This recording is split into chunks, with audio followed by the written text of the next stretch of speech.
Hello दोस्तों, कैसे हो? आपका स्वागत है त्रिपान स्टडी सेंटर में। आज जो हम करने जा रहे हैं क्लास 12 एनआईएस बोर्ड का जो है चैप्टर नंबर 14 यानी 14वां चैप्टर जो है बहुत इंपॉर्टेंट है। इसमें हम रिस्पिरेशंस एंड एलिमिनेशन ऑफ नाइट्रोजनसिस वेस्टेज हम पढ़ेंगे। देखिए दोस्तों, ये बहुत ही इंपॉर्टेंट चैप्टर है कई क्लासों के लिए, चाहे वो बीएससी हो, चाहे वो 11वीं क्लास हो, एनसीईआरटी का बुक हो, चाहे वो पंजाब बोर्ड हो, यूपी बोर्ड हो, बिहार बोर्ड हो, किसी भी बोर्ड के लिए अगर आपको respiration and the elimination of the nitrogen wastage है तो इसका मतलब जो है ये टॉपिक आपके लिए बहुत ही उपयोगी सिद्ध होगा।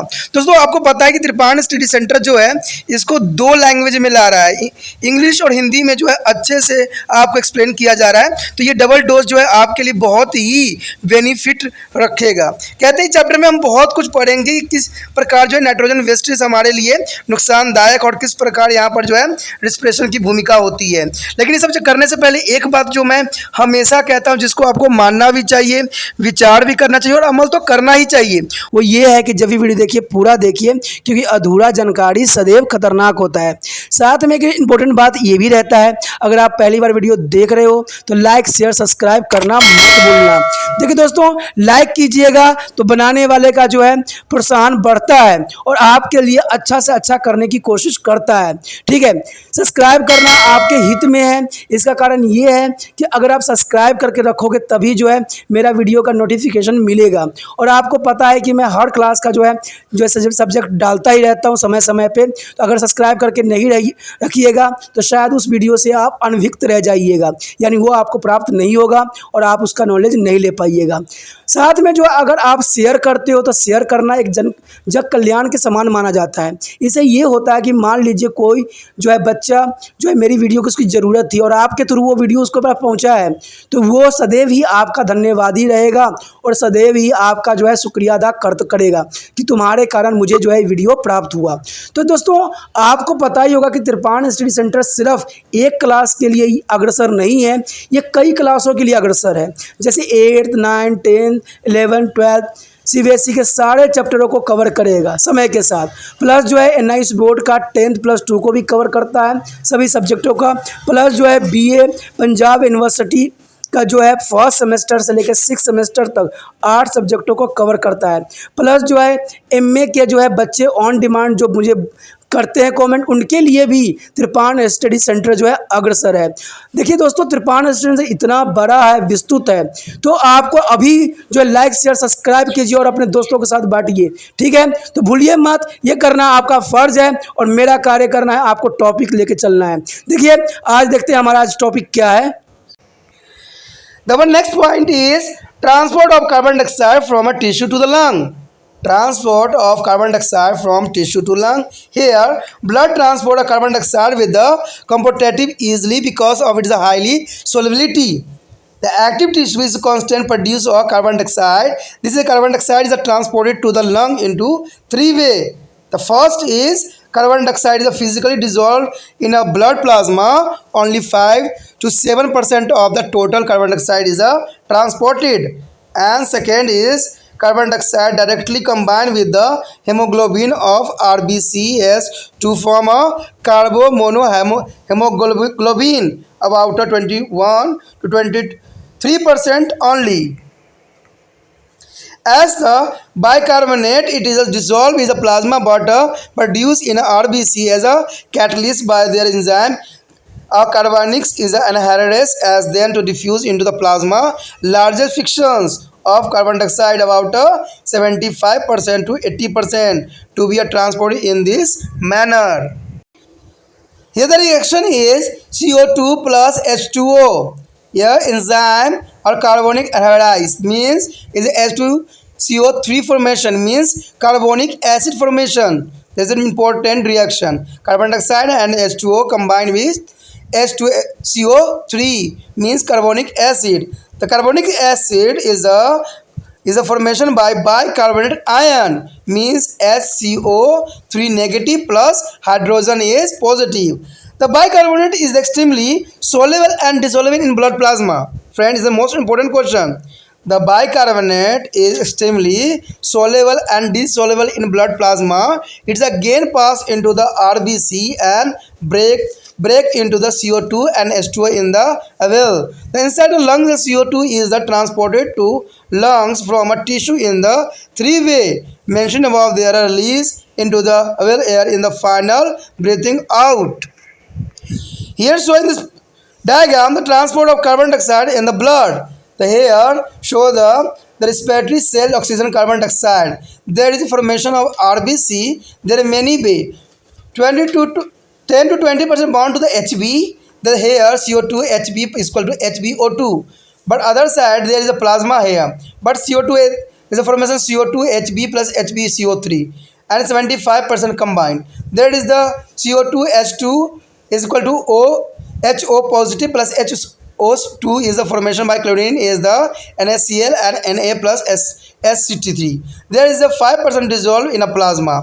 There is a transport of carbon dioxide in the blood. दोस्तों यहाँ पर जो है कार्बन डाइऑक्साइड का परिवहन ऊतकों और फेफड़ों में, जो कि बहुत काफ़ी इंपॉर्टेंट टॉपिक है। हमने ऑक्सीजन के बारे में पढ़ा, अब कार्बन डाइऑक्साइड के बारे में पढ़ते हैं कि कैसे इसका जो है विनिमय होता है। क्योंकि आपको पता है हमारे शरीर में कार्बन डाइऑक्साइड जो होती है एक तरह से माना जाए तो विषैली गैस के रूप में ही रहेगी। अगर ये हमारे शरीर में स्टोर हो जाती है तो हमें कई तरह के जो है नुकसान फेफड़े को पहुँच सकती है। तो कहते हैं, तभी तो कहते हैं कि कार्बन डाइऑक्साइड जो है हमारे फेफड़े को, लंग्स को ख़राब करता है। और आपको पता है जो सिगरेट वीरे पीते हैं वो कार्बन डाइऑक्साइड ही इनहेल कर रहे होते हैं। ठीक है, तो आप समझ सकते हो कि इससे लंग्स पे कितना इफेक्ट पड़ता होगा। ठीक है, तो कहते हैं रुधिर जो है कार्बन डाइऑक्साइड का परिवहन अपेक्षाकृत आसानी से कर लेता है, क्योंकि कार्बन डाइऑक्साइड की विलयता यानी घुलनशीलता अधिक होती है। सक्रिय ऊतक लगातार जो है कार्बन डाइऑक्साइड बनाते रहते हैं और ये जो है CO2 फेफड़े तक जो है 3 विधियों में पहुंचाती है। पहला जो है आपके समक्ष रक्त प्लाज्मा में भौतिक रूप से घुली हुई। इस विधि में कुल जो है परिवहन CO2 का जो है केवल 5 से 7% भाग ही ले लिया जाता है। उसके बाद दूसरा पॉइंट आता है RBC को जो है हीमोग्लोबिन में सीधे संयोजित होकर, जिसे हम कार्बोनो हीमोग्लोबिन कहते हैं, बन जाता है। और केवल जो है ये लगभग 21 से 23% तक इसका जो है अपना तो दायित्व निभाता है। उसके बाद है प्लाज्मा में घुली हुई जो है घुली होती होकर जो है बाइकार्बोनेट के रूप में होती है, परंतु ये जो होती है बाइकार्बोनेट एक एंजाइम कार्बनिक एनोलाइड यानी कार्बोनिक एंडोहाइड्स के यानी एनहाइड्रोज के उत्प्रेरक में RBC के अंदर बनते हैं और इसके बाद उसमें जो है विस्तृत होकर बाहर प्लाज्मा में जाते हैं। और आपको पता ही है कि कार्बन डाइऑक्साइड का सबसे बड़ा अंश यही होता है, यानी प्लाज्मा में ही जो होती है सबसे अधिक कार्बन डाइऑक्साइड की मात्रा विद्यमान होती है, जो कि कह सकते हो आप कि 75 से 80% हो सकते हैं। अब यहाँ पर देखिए कुछ रिएक्शन दिखाया गया है जो कि क्लियर इस बात को कर देगा।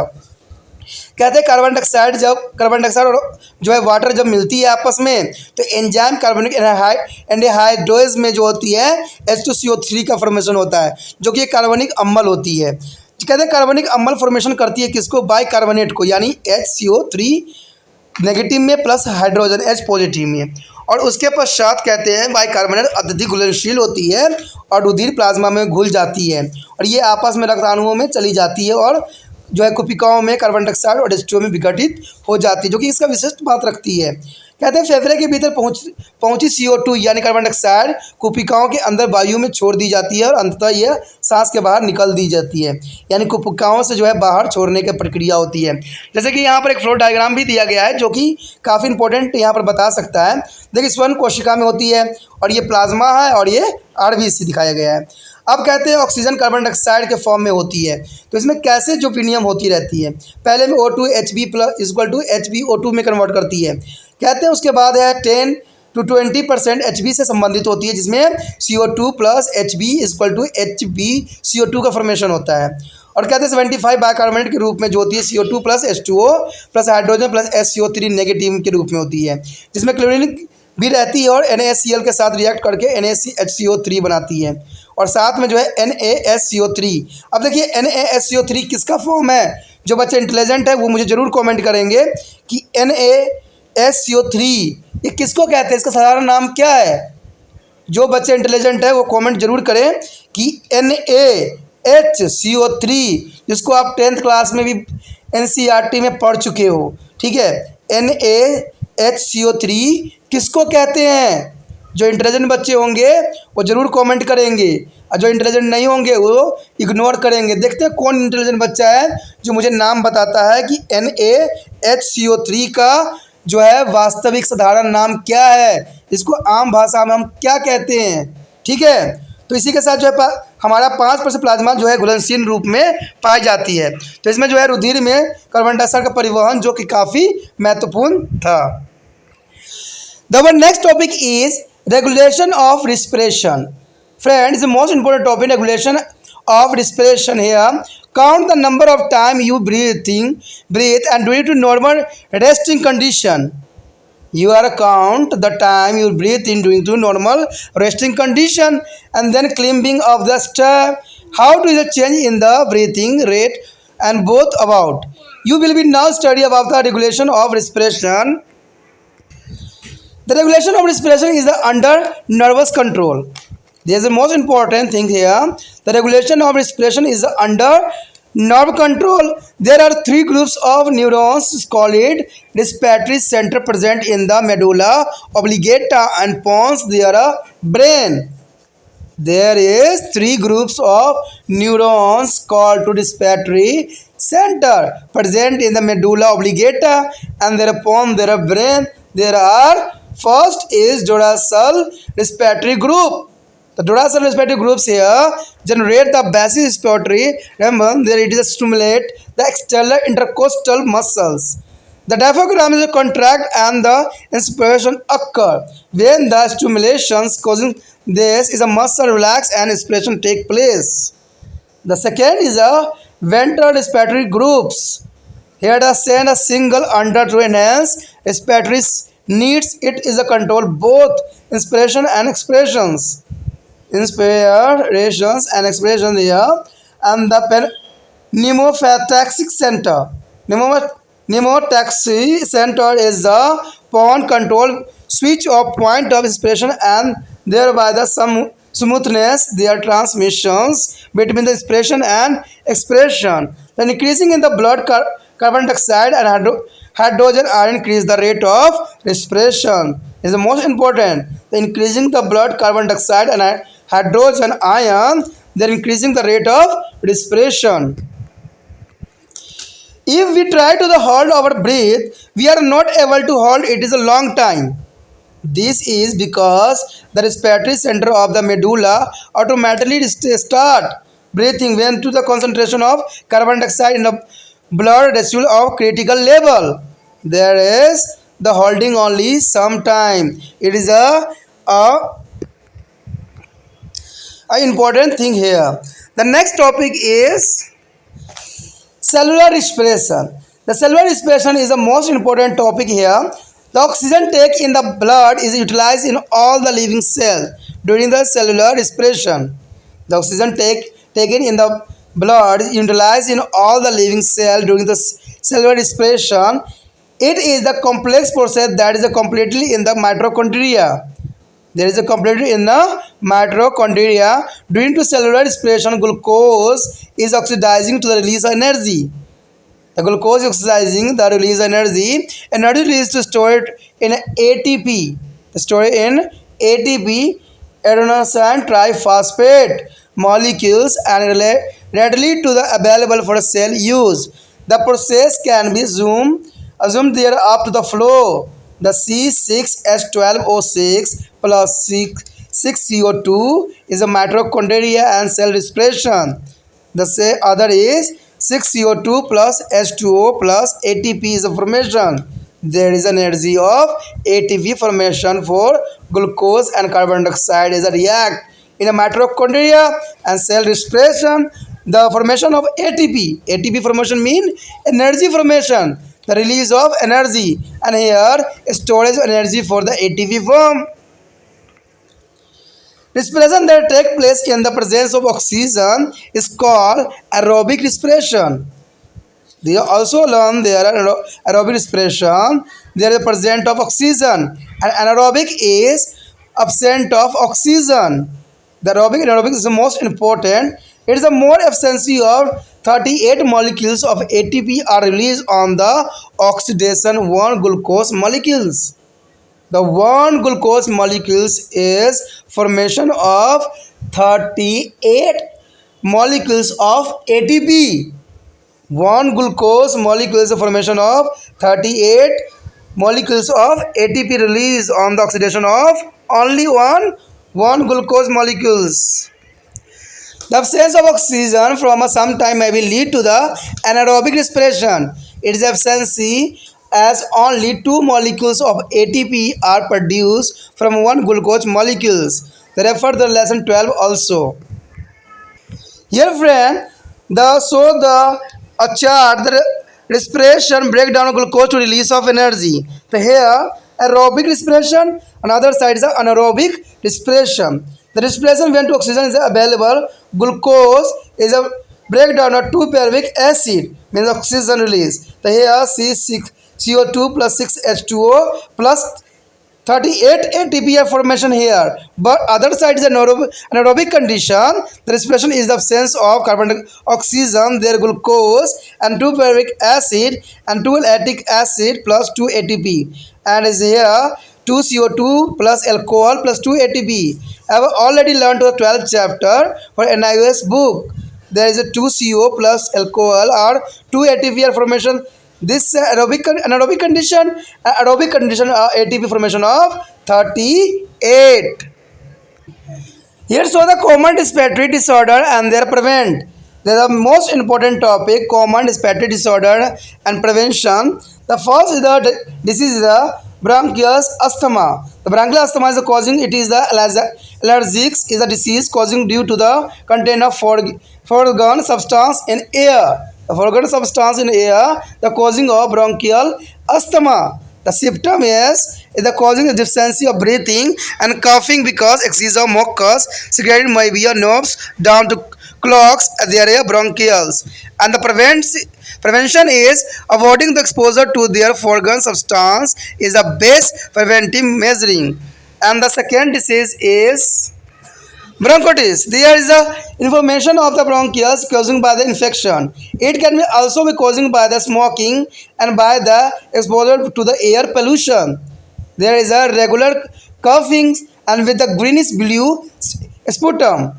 The green blue sputum is of coming your mouth. And the prevention is avoiding exposure to the smoke and dust prevent to bronchitis. The third is a pneumonia. The pneumonia is the acute inflammations is the causing by the diplocossus is the infection in the valves of the lungs. There is it is causing the fever, pain and severe cough. Most of the air space occupy the fluid and dead of WC. The dead air WC. Their prevention avoid to the crowded place where infection is a prevalent. The next is tuberculosis. It is a common disease. Tuberculosis means TB. Their simple name is a TB, means tuberculosis. It is the bacterial infection that spread through the droplet of infection person. Here is the transfer for person to the person. Tuberculosis. It's a very dangerous disease. It can affect maybe other organ by the pulmonary. TB is the most common. Weight loss and cough are common symptom. It is accompanied by the low fever. Stimuli the case of blood may be come out with the coughing. There is the treatment, the prevention of BCG vaccine. The BCG vaccine can be prevent of TB, well ventilated dwellings and the protein-rich diet is also stimuli of TB patient. And next is occupationally lung hazard. There is the causing due to the exposure to the harmful substance like silica, stress, dust, prevent the environment where to person work. It is expiration of after the exposure of 10 to 15 years or more. It is causing the fibrosis of lungs. The prevention is such a disease can be prevented by the minimize the exposure to such a substance by using protective masks and clothing regular and the health checkup is a necessaries. This also is ITS is mean information of organ, bronchitis and perongitis are their toxicity is effect of different respiratory tissue. Can you tell you specific organ affected? दोस्तों यहाँ पर जो है श्वसन का विनियम बहुत ही महत्वपूर्ण है टॉपिक है। कहते हैं सामान्यतः आराम की स्थिति में और सीढ़ी चढ़ते समय गिनती कीजिए कि आप कितनी बार सांस लेते हैं। दोनों सांस की प्रक्रिया जो होती है अलग अलग होती है। सांस लेने की दर में यह परिवर्तन क्यों आता है आखिर? अब आप श्वसन की नियमन के बारे में भी जानकारी प्राप्त करोगे, जिससे समझोगे कि ऐसा क्यों होता है। जब आराम स्थिति में आप रहते हो, जब सीढ़ी चढ़ते हो, तो दोनों कंडीशन में जो है सांस जो है पहले आराम अवस्था में रहती है और फिर जो है काफ़ी फास्ट हो जाती है। तो ये सारे बहुत इंपॉर्टेंट बात यहाँ रखता है। कहते हैं श्वसन की नियमित तंत्रिका तंत्र के अधीन होती है और तंत्रिका कोशिका के 3 समूह होते हैं जिन्हें श्वसन केंद्र कहते हैं। दोस्तों यहाँ पर जो है सारे के सारे जो है श्वसन दर जो होती है, श्वसन क्रियाएं होती है, वो तंत्रिका तंत्र यानी न्यूरॉन के कंट्रोल में होती है, जो कि काफ़ी इंपॉर्टेंट बात यहाँ है, जिन्हें श्वसन केंद्र भी हम कह सकते हो। ये केंद्र जो है मस्तिष्क से मेडुला और जो है ब्लास्टोस्टेटा के पंत में स्थित होते हैं। कहते हैं ये केंद्र कौन कौन से होते हैं, देखिए। तो पहला जो हमारे पास केंद्र आता है वो है पुष्ट श्वसन समूह। पुष्ट श्वसन समूह जो होती है मूलभूत श्वसन लय उत्पन्न करती है। यह बाहरी आंतरभाषुक पेशियों के जो है उद्दीपित करती है और डायफ्राम्स संकुलित होती है और जो अंत श्वसन आरंभ हो जाती है। कहते हैं उद्दीपन समाप्त होने पर जो है पेशियाँ स्थिर पड़ जाती है और तब निश्वासन आरंभ हो जाती है। ठीक है, स्थिर हो जाती पड़ती है और जो है निश्वासन आरंभ हो जाती है। उधर जो है श्वसन समूह बढ़ी हुई श्वसन आवश्यकताओं के होने पर जो है संकेत भेजते हैं और ये अंत श्वसन और निश्वासन दोनों ही नियंत्रण में करता है, जो कि बहुत काफ़ी इंपॉर्टेंट बात रखता है। कहते हैं पानस में स्थित जो है श्वसन अनुचलनीय यानी श्वसन अनुचलनीय जो है निमोटैक्सिस कहते हैं, जिसको केंद्र अंत श्वसन के बंद करने के बिंदु का नियंत्रण करता है और इस प्रकार जो है अंत श्वसन और निश्वासन के बीच संक्रांति काल यानी निवर्धन के रूप में हो सकती है, जो कि काफ़ी इंपॉर्टेंट बात यहाँ रखता है। कहते हैं रुधिर में कार्बन डाइऑक्साइड और हाइड्रोजन आयनों में वृद्धि होने पर श्वसन दर बढ़ जाती है। देखिए दोस्तों, ये बहुत इंपॉर्टेंट बात है। अगर रुधिर में कार्बन डाइऑक्साइड की मात्रा बढ़ जाती है, चाहे हाइड्रोजन की मात्रा आयनों में वृद्धि हो जाती है, तब जो है आपकी श्वसन दर बढ़ जाती है। तो कार्बन डाइऑक्साइड कब बढ़ेगी? जब आप कार्य करोगे, जब वहाँ पर जो है खून बर्न होगी। जैसे खून बर्न होगी उसमें कार्बन डाइऑक्साइड में कन्वर्ट हो जाएगी और इससे जो होगा आपका श्वसन दर बढ़ जाती है। कहते हैं कोशिकीय श्वसन। देखिए उसके पश्चात जो है हमारा सेलुलर रेस्पिरेशन है, जिसको कहते हैं हम कोशिकीय श्वसन, जो कि काफ़ी इंपॉर्टेंट यहाँ है। कहते हैं जो है रक्त द्वारा ले जाई गई ऑक्सीजन का सजीव कोशिकाओं के भीतर कोशिकीय श्वसन का उपयोग कर लिया जाता है और कोशिकीय श्वसन एक सम्मिश्रित प्रक्रिया होती है, यानी इसमें कई तरह के जो है पदार्थ मिले हुए होते हैं जो माइटोकॉन्ड्रिया में संपन्न होता है, यानी ये माइटोकॉन्ड्रिया में जाके समाप्त होता है। तभी तो कहते हैं दोस्तों हर ऑर्गन का अपना एक महत्वपूर्ण कार्य है और सभी ऑर्गन जो है एक दूसरे के लिए सहयोग करते हैं। तो हमें भी तो भारत के विकास में हम सबको सहयोग करने की आवश्यकता है। हर एक व्यक्ति का अपना महत्वपूर्ण योगदान होना चाहिए। अब देखिए श्वसन दर में कई तरह की बीमारियां होती है, जो कि हमारे पोल्यूशन की वजह से हो रहा है, हमारे वातावरण गंदे होने की वजह से हो रहा है। चारों तरफ देखिए धूल मिट्टी कण भरे पड़े हैं। तो ये सब क्या है? हम लोगों को भी जागरूकता फैलाना चाहिए, जागरूक होना चाहिए कि हमें गंदगी नहीं फैलाना चाहिए। जितना हो सके हमें अपने आप को इसके लिए सक्षम बनाना चाहिए कि हो सके तो गंदगी ना फैल सके हमसे। ठीक है, और इस तभी हमारा वातावरण जो होगा स्वच्छ और सुंदर बनेगा। ठीक है, आपको पता है ये कई क्षेत्र के जो है वायु प्रदूषित हो गई है बिल्कुल ही, जिसको सतर से भी पूरा नीचे जा चुका है, जहाँ पर लोग जो है उनके दम घुट रहे हैं। तो आप समझ सकते हो कितना जो है हम लोग ने अपने वातावरण को विषैली बना दिया है। तो यही बात यहाँ कहता है, इसके उपयोग में लिया जाता है और ये कई गैसों से मिश्रित होती है। और कहते हैं जो है निकलती है ऊर्जा यानी एटीपी निकलती है तो इसके अणुओं में संग्रहित हो जाती है। आपको एटीपी का फुल फॉर्म तो पता ही है कि एडेनोसाइन ट्राइफॉस्फेट के नाम से भी जाना जाता है, जिसको हम ऊर्जा का जो है स्टोरेज हाउस भी कह सकते हो। यहाँ पर जो है ऊर्जा सारे स्टोर रहते हैं। ठीक है, और कोशिका में उपयोग के लिए तुरंत उपलब्ध करा दिया जाता है, यानी एटीपी तुरंत जो है ऊर्जा के लिए उत्पन्न करा दिया जाता है जहाँ पर उपयोग होता है। इस प्रक्रिया को जो है सारांश के रूप में हम कुछ रिएक्शन को इस प्रकार भी समझ सकते हैं कि C6H12O6 + 6CO2 माइटोकॉन्ड्रिया कोशिकीय श्वसन और 6CO2 + H2O + ATP ऊर्जा, यानी ATP ऊर्जा के रूप में यहाँ पर फॉर्मेशन होता है। जब ग्लूकोज की विखंडन होती है कार्बन डाइऑक्साइड के साथ, तो कार्बन डाइऑक्साइड और जल में विमुक्त होती है और यहाँ ऊर्जा बन जाती है, यानी इससे आपको एनर्जी मिल जाती है। कहते हैं जब श्वसन ऑक्सीजन की उपस्थिति में होती है तो उसे वायवीय श्वसन कहते हैं, यानी एरोबिक रिस्पिरेशन कहते हैं। और आपको पता है जब ऑक्सीजन की उपस्थिति न हो तो उसे हम एनारोबिक यानी अवायवीय श्वसन कहते हैं। तो ये तो आपको पता ही है। कहते हैं कि ये श्वसन जो है अधिकतम कारगर होता है क्योंकि इसमें जो है अणु ग्लूकोज के ऑक्सीकरण करके जो है 38 ATP निकालते हैं, यानी यहाँ पर 38 जो है ATP का निर्माण होता है। लेकिन दूसरी तरफ अगर देखोगे कुछ समय तक जो ऑक्सीजन के अभाव की स्थिति में जो है अवायवीय श्वसन होती है, यानी ऑक्सीजन नहीं होती है तो वहाँ पर जो है एनारोबिक रिस्पिरेशन होता है। और यहाँ जो है कार्य होता है कि इसमें जो है सिर्फ 2 ATP का निर्माण होती है, ग्लूकोज से केवल 2 ATP का ही निर्माण होती है, जो कि काफ़ी इंपॉर्टेंट है। याद रखना दोस्तों, जहाँ एरोबिक रिस्पिरेशन होगा वहाँ पर 38 ATP का निर्माण होगा और जहाँ जो है एनारोबिक रिस्पिरेशन होगा वहाँ पर सिर्फ 2 ATP का निर्माण होगा। जैसे कि हम यहाँ फ्लो चार्ट में भी इस बात को भली भांति समझ सकते हैं। यहाँ आपको श्वसन और ग्लूकोज का विघटन ताकि ऊर्जा विमुक्त कैसे होती है इसे दर्शाया गया है, तो ये काफ़ी इंपॉर्टेंट है। यहाँ पर वायवीय और अवायवीय श्वसन दोनों ही दिखाया गया है, यहाँ पर जो है ऑक्सीजन उपलब्ध होने पर और जो है ऑक्सीजन के अभाव में। अब देखते हैं कि अब वायवीय श्वसन में क्या है। वायवीय श्वसन में है ग्लूकोज 2 पैरुविक अम्ल जो कि ऑक्सीजन के साथ रिएक्ट करेगा और 6 CO2 + 6 H2O का निर्माण करेगा और यहाँ प्लस जो है 38 ATP का निर्माण जो होगा संभव बनाएगा। और दूसरी तरफ अगर आप देखिएगा तो यहाँ पर जो है अवायवीय श्वसन दर्शाया गया है जिसमें ऑक्सीजन के अभाव में दर्शाया गया है। यहाँ पर जो है ग्लूकोज जो है फॉर्मेशन होकर 2 पैरुविक अम्ल बनाएगा जिसमें 2 लैक्टिक अम्ल + 2 ATP का निर्माण होगा, यानी आप कह सकते हो कि यहाँ पर 2 CO2 + अल्कोहल + 2 ATP का निर्माण होगा। तो आप समझ गए होंगे कि वायवीय श्वसन में जो होता है 38 ATP बनता है और अवायवीय श्वसन में जो है सिर्फ 2 ATP का निर्माण होता है, जो कि काफ़ी इंपॉर्टेंट बात भी यहाँ पर रखता है। अब देखिए दोस्तों, ये बात तो इम्पोर्टेंट है, लेकिन ये बात और भी इम्पोर्टेंट है कि सामान्य श्वसन विकार उनकी रोकथाम की जो है ऑक्सीजन यानी ऑक्सीजन रिलेटेड कौन कौन सी बीमारियां होती है जो इंसानों को परेशान करती है।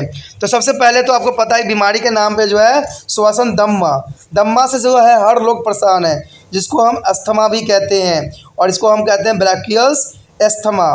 ठीक है, तो कई नाम से जाना जाता है, दम्मा, अस्थमा, श्वसनिका दम्मा या ब्रैकियल्स अस्थमा के नाम से भी जाना जाता है। इसका कारण क्या होता है? यह एक एलर्जी कारक का रोग है जो वायु में कुल विषित पदार्थों के कारण उत्पन्न होती है, यानी ये एक एलर्जी है जिसको कभी भी हो सकती है। अगर किसी को पानी से एलर्जी है, बरसात से एलर्जी है, तो उसको भी हो सकता है, किसी धूल मिट्टी की एलर्जी है तो कहते हैं कि बहुत खतरनाक होती है दोस्तों, इंसान की जान तक भी ले सकती है। आप देख सकते हो कहीं आसपास होगा किसी व्यक्ति को ये, तो देखना, उनसे पूछना और समझना कि ये बीमारी कितनी खतरनाक होती है। कहते हैं इसमें रोग के लक्षण जो होते हैं, इसमें सांस लेने और खांसने में परेशानी होती है। देखिए, सांस लेने में अवरुद्ध हो जाती है क्योंकि अत्यधिक जो है श्लेष्मा के कारण जो है श्वास नलिकाएँ ब्रोंकियल्स जो है सक्रिय रुद्र हो जाती है। और इसके रोकथाम को तो एक ही उपाय है कि इसमें जो है विजातीय पदार्थों के प्रभाव में आने से यथासंभव बने, यही इस रोग से बचने का सबसे अच्छा उपाय है कि ऐसे स्थान पे आप जाओ ही मत जहाँ पर ये बीमारी का लक्षण हो। उसके बाद है श्वसन शोथ यानी श्वसनीय शोथ, यानी इसको हम कहते हैं ब्रैकोइटिस जो होती है श्वसनीय शोथ कहते हैं इसको हम। कहते हैं संक्रमण के कारण जो है श्वसनीय ब्रोंकाज में है शोथ आ जाती है। यह जो है धूम्रपान से भी हो सकती है और वायु प्रदूषण के कारण भी हो सकती है। तो आपको पता है, मैं पहले ही बताया हूँ कि वायु प्रदूषण की वजह से हम लोग कितने नुकसान में जा रहे हैं। तो इसका मतलब है कि हर कोई व्यक्ति जो है सिगरेट पी रहा है, हर कोई का लंग जो है ख़राब हो रहा है।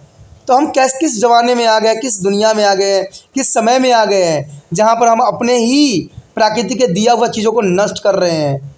दोस्तों, हमको पता ही है कि जल वायु अत्यंत महत्वपूर्ण है।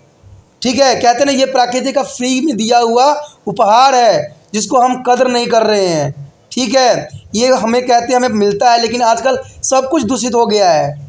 कई सरकार तो इसको पानी को फ्री कर दिया है। ठीक है, तो कहते हैं सब चीज़ तो नेचर का देन है तो हम फ्री क्यों ना करें। दोस्तों, एक बात याद रखना कि जो चीज़ हमें फ्री में मिलता है हम उसको कदर नहीं करते हैं। अगर कद्र करते हैं तो हमको नॉलेज है कि ऑक्सीजन जो है पेड़ पौधों से मिलता है और हम पैसों के लालच में क्या किए हैं, पेड़ पौधों को नष्ट कर दिए हैं, तो ऑक्सीजन कहाँ से मिलेगा। ठीक है, दूसरी बात यहाँ आती है कि हमने क्या किया, हमें पता कि जल ही जीवन है, लेकिन कौन मानता है जल ही जीवन है। सरकार ने फ्री कर दिया है जल को, लोग ऐसे ही बहाए जा रहे होते हैं। कहीं नलका खुला हुआ होता है तो कहीं कुछ खुला हुआ होता है। तो पानी का कदर हम कहाँ कर रहे हैं? कहते हैं ना, जो चीज़ हमें महंगा मिलती है ना, उसको हम बहुत संभाल संभाल के यूज़ करते हैं। ये आपको भी समझ है। आप अगर पनीर खरीद के लाते हो महंगा चीज़, तो उसके एक भी कण आप डिस्ट्रॉय होने नहीं देते हो। इसीलिए मैं कहता हूँ कि जो फ्री की चीज़ होता है, लोग उसका कदर नहीं करता है। और ये बात सरकार को भी समझ में आना चाहिए और हर एक व्यक्ति को भी समझ में आना चाहिए कि फ्री किया हुआ चीज़ को तो इंसान ने कभी कदर किया ही नहीं। कहते हैं ना, ज्ञान भी जब हम फ्री को देते हैं ना, तो लोग सर सिर्फ खुजलाते हैं, लेकिन वही जब पैसा कॉस्टली लगता है ना, तो ये इसका जो है बहुत इफेक्ट पड़ता है। इसका एग्जांपल आप समझ भी सकते हो कि मान लो आपके घर में आपके माता पिता पढ़ाने वाले होते हैं, तो आप उनके कदर नहीं करते हो, उनकी बातें नहीं समझते हो। लेकिन वही जब ट्यूशन बड़े बड़े पैसे देने पड़ते हैं, तो आप अगर समझदार हो तो वहाँ पर जो है आप बहुत ही सीरियस होकर पढ़ोगे कि भाई हमारा पैसा यहाँ लगता है। अब पैसे की बात आता है, कहते हैं माँ बाप के पैसा तो हम ऐसे ही उड़ा देते हैं, लेकिन जब हम खुद स्वयं कमाते हैं तब हमें एहसास होती है कि पैसा जो है कमाना कितना कठिन होता है। तो यही बात मैं कहना चाहता हूँ कि हर एक बात एक दूसरे से जुड़ा हुआ है, और जुड़ा हुआ है तो हमें समझदार भी यहाँ बनने की ज़रूरत है। क्योंकि अगर आप पानी हवा दूषित कर दोगे, तो आगे जो आने वाली जनरेशन है, आपके बच्चे हैं, वो कैसे जीवित रहेंगे, कैसे सांस ले पाएंगे? कहेंगे कि हम लोग तो मर गए, लेकिन हमने क्या छोड़ दिया उनके लिए? दूषित प्रदूषण जल छोड़ दिया, प्रदूषण वायु छोड़ दिया, और वो हमें सिर्फ कोसेंगे कि हमारे पूर्वज कैसे थे जिन्होंने हमें दूषित वातावरण में लाके हमें रख दिया है। तो अभी भी समझदार बनिए, और समझदार सबसे अधिक सरकार को बनने की ज़रूरत है कि फ्री में कोई चीज़ ना दे जिसकी वजह से लोग कदर करना छोड़ दें। क्योंकि फ्री वाला चीज़, या तो देखते हो जो कोई सामान अगर फ्री में मिलता है तो वो जो होता है उतना अच्छा क्वालिटी का नहीं होता है। तो समझ जाओ इसी बात से कि ये चीज़ें जो है हमारे लिए कितना खतरनाक सिद्ध हो सकता है। अगला जो टॉपिक दोस्तों हमारा है, समझ सकते हो कि ये जो है क्या है, निमोनिया। लेकिन निमोनिया से पहले हम जो यहाँ प्रदूषण की बात कर रहे थे, जिसमें सुभाषण शोथ यानी ब्रोंकाइटिस के बारे में हम कर रहे थे बात, जिसमें धूम्रपान की बात आई थी और वायु प्रदूषण की बात आई थी। कहते हैं ये लगातार जो है खांसी आना और हड़ से जो है रंग से नीला कफ निकलती है। अब देखोगे जब कफिंग निकालोगे तो नीला कफ निकलता है। कहते हैं धुआं धूल के अभाव में आने से इस रोग को बचाया जा सकता है, यानी धुआं और धूल में ना जाओ। लेकिन इसका सुरक्षा कौन करेगा? ऐसा कोई गारंटी नहीं देगा, क्योंकि हर जगह जो है धुआं धूल तो रहता ही रहता है।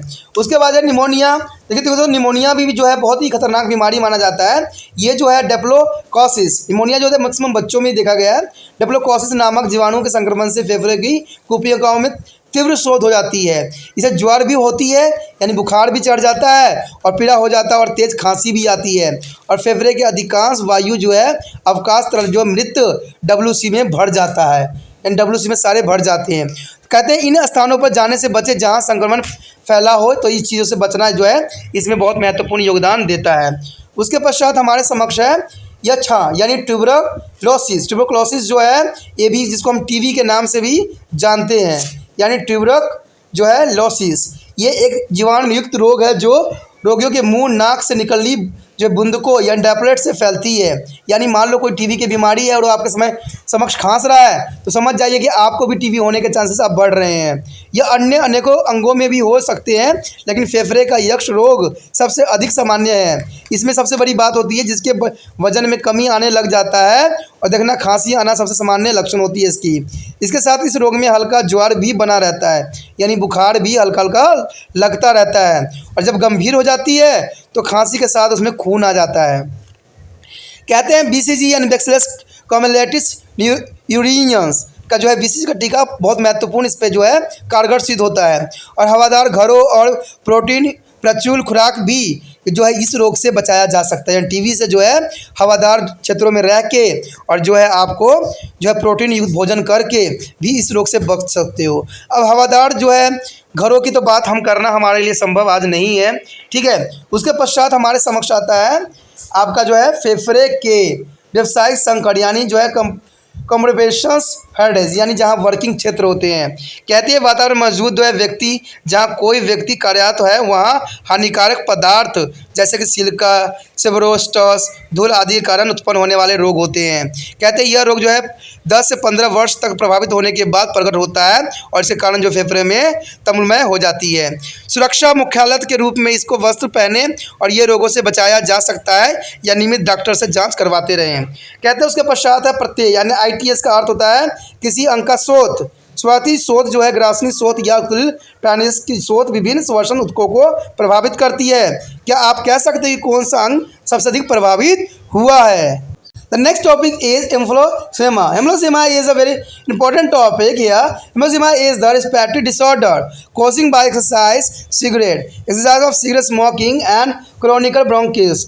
Is either to the bronchioles is there available as a shake get a distracted is abnormally is a emphysema, resulting the loss of elasticity of this part and gradually due to the continuously distant of lung increasing in a size and the air remain in the lungs even after expirations. The Hemophilia is can be prevented by the given by smoking before a damage is done to be available and caught to the difficulty as a elasticity is the last irreversible. कहते हैं उसके पश्चात हमारे समक्ष आता है वातस्फीति। वातस्फीति जो होती है, वातस्फीति एक श्वसन विकार है जो अत्यधिक धूम्रपान और चिरकारी श्वास शोथ के कारण होती है। ठीक है, ये अधिक धूम्रपान करने वाले को तो होता है वातस्फीति होती है। ये जो है श्वसन नलिका तथा कुपिकाएं कोश को असाधारण रूप से फैल जाता है। ठीक है, असाधारण रूप से दोस्तों क्या हो जाता है, ये फैल जाते हैं जिसके फलस्वरूप इन भागों की प्रत्यक्ष समाप्त हो जाती है और लगातार होने वाले फैलाव के कारण धीरे धीरे फेफड़े का आकार बढ़ जाता है। अब वायु निष्पादन के बाद भी फेफड़े के भीतर बनी रहती है। यानी आपको फेफड़ा जब बड़ा हो जाएगा तो आपको पता ही है कि कितने तरह बीमारी का कारण भी बन जाता है। वातस्फीति की रोकथाम कुपिकाओं को नष्ट होने वाले पूर्व धूम्रपान छोड़ देने से की जा सकती है। अब देखिए क्लियर बोल रहा है कि धूम्रपान छोड़ देने में ही आपकी भलाई है और आपके परिवार का और इस देश का भलाई है, क्योंकि देश का रक्षा वही व्यक्ति कर सकता है जो कि मानसिक, शारीरिक और फिजिकली स्ट्रांग हो। वो व्यक्ति नहीं कर सकते हैं जो सिगरेट और दारू पी के जा रहे हो देश की रक्षा करने के लिए। इसलिए कहते हैं कि कोई भी मैं तो हैरान होता हूँ कि जो फौज में होते हैं, जो पुलिस होते हैं, वही सबसे अधिक इसका सेवन कर रहे होते हैं। अब इनके जिम्मा देश की सुरक्षा है, हमारे समाज की सुरक्षा का भार इनके ऊपर है और यही लोग धड़ल्ले से स्मोकिंग कर रहे होते हैं। क्यों? आखिर सरकार इन पर रोक क्यों नहीं लगाती है कि भाई आप तो सुरक्षा हो, हमारे देश का सुरक्षा करते हो, हमारे समाज का सुरक्षा करते हो, हमारे जो है बच्चों का सुरक्षा करते हो और आप ही सिगरेट दारू पी रहे हो, फिर आपका लंग्स क्या करेगा? आपका बॉडी तो काम करेगा ही नहीं, तो आप क्या देश की रक्षा करोगे? लोग आपसे इसलिए डर रहे हैं क्योंकि आप वर्दी पहन रखे हो। ठीक है, नहीं तो लोग आपको नहीं डरते हैं। अगर डरेंगे तब जब आपके पास मानसिक शारीरिक पावर होगा, तो वो तो आपके पास होता नहीं है। तो आप सिगरेट बीड़ी को अभी छोड़ दो, तभी आप देश के अच्छे भक्त कहलाओगे, देश के अच्छे पुत्र कहलाओगे। और जो व्यक्ति ये शराब दारू पीते हैं और देश की रक्षा करने में संलग्न हैं, समझिए कि देश की रक्षा नहीं कर रहे हैं, सिर्फ वो सुख सुविधाओं के लिए अपना जीवन व्यतीत कर रहे हैं। दोस्तों ये बहुत ज़रूरी है कि शराब जो है रक्षक को नहीं पीना चाहिए, क्योंकि रक्षक देखिए शराब जो होता है मानसिक तौर से जो है उसको कमज़ोर कर देता है। ठीक है, शराब पिए हुए व्यक्ति का कहते हैं ना इस दुनिया में वो नहीं होता है, वो दूसरी दुनिया में चला जाता है। उसके लिए तो बहन बेटी कोई सामान ही नहीं दिखता है, कुछ भी नहीं दिखता उसके सामने। तो ऐसे व्यक्ति देश की रक्षा कैसे कर सकते हैं? दोस्तों ये कोई गलत बात नहीं है, अच्छी बात है। आज ही इसको शराब को छोड़ देना उचित है, क्योंकि इसका इलाज मुश्किल होता है और क्योंकि ये जो है अनुक्रमणीय वापस नहीं लौट सकता, तो ये बहुत काफ़ी घातक सिद्ध होता है। The next topic is excretion. Friend, excretion is the important topic here. All animal possess the some mechanism of getting rid of waste substance produced in their body during to metabolic activity.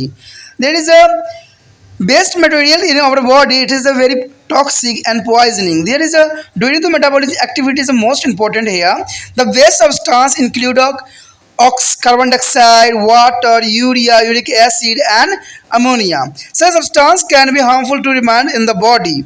So, besides the metabolic waste, excess of salt, sodium chloride taken to food, and H2O and the even excess of the some vitamins need to the eliminated. The content of medicines and antibiotic too are they removed from the body in the urine.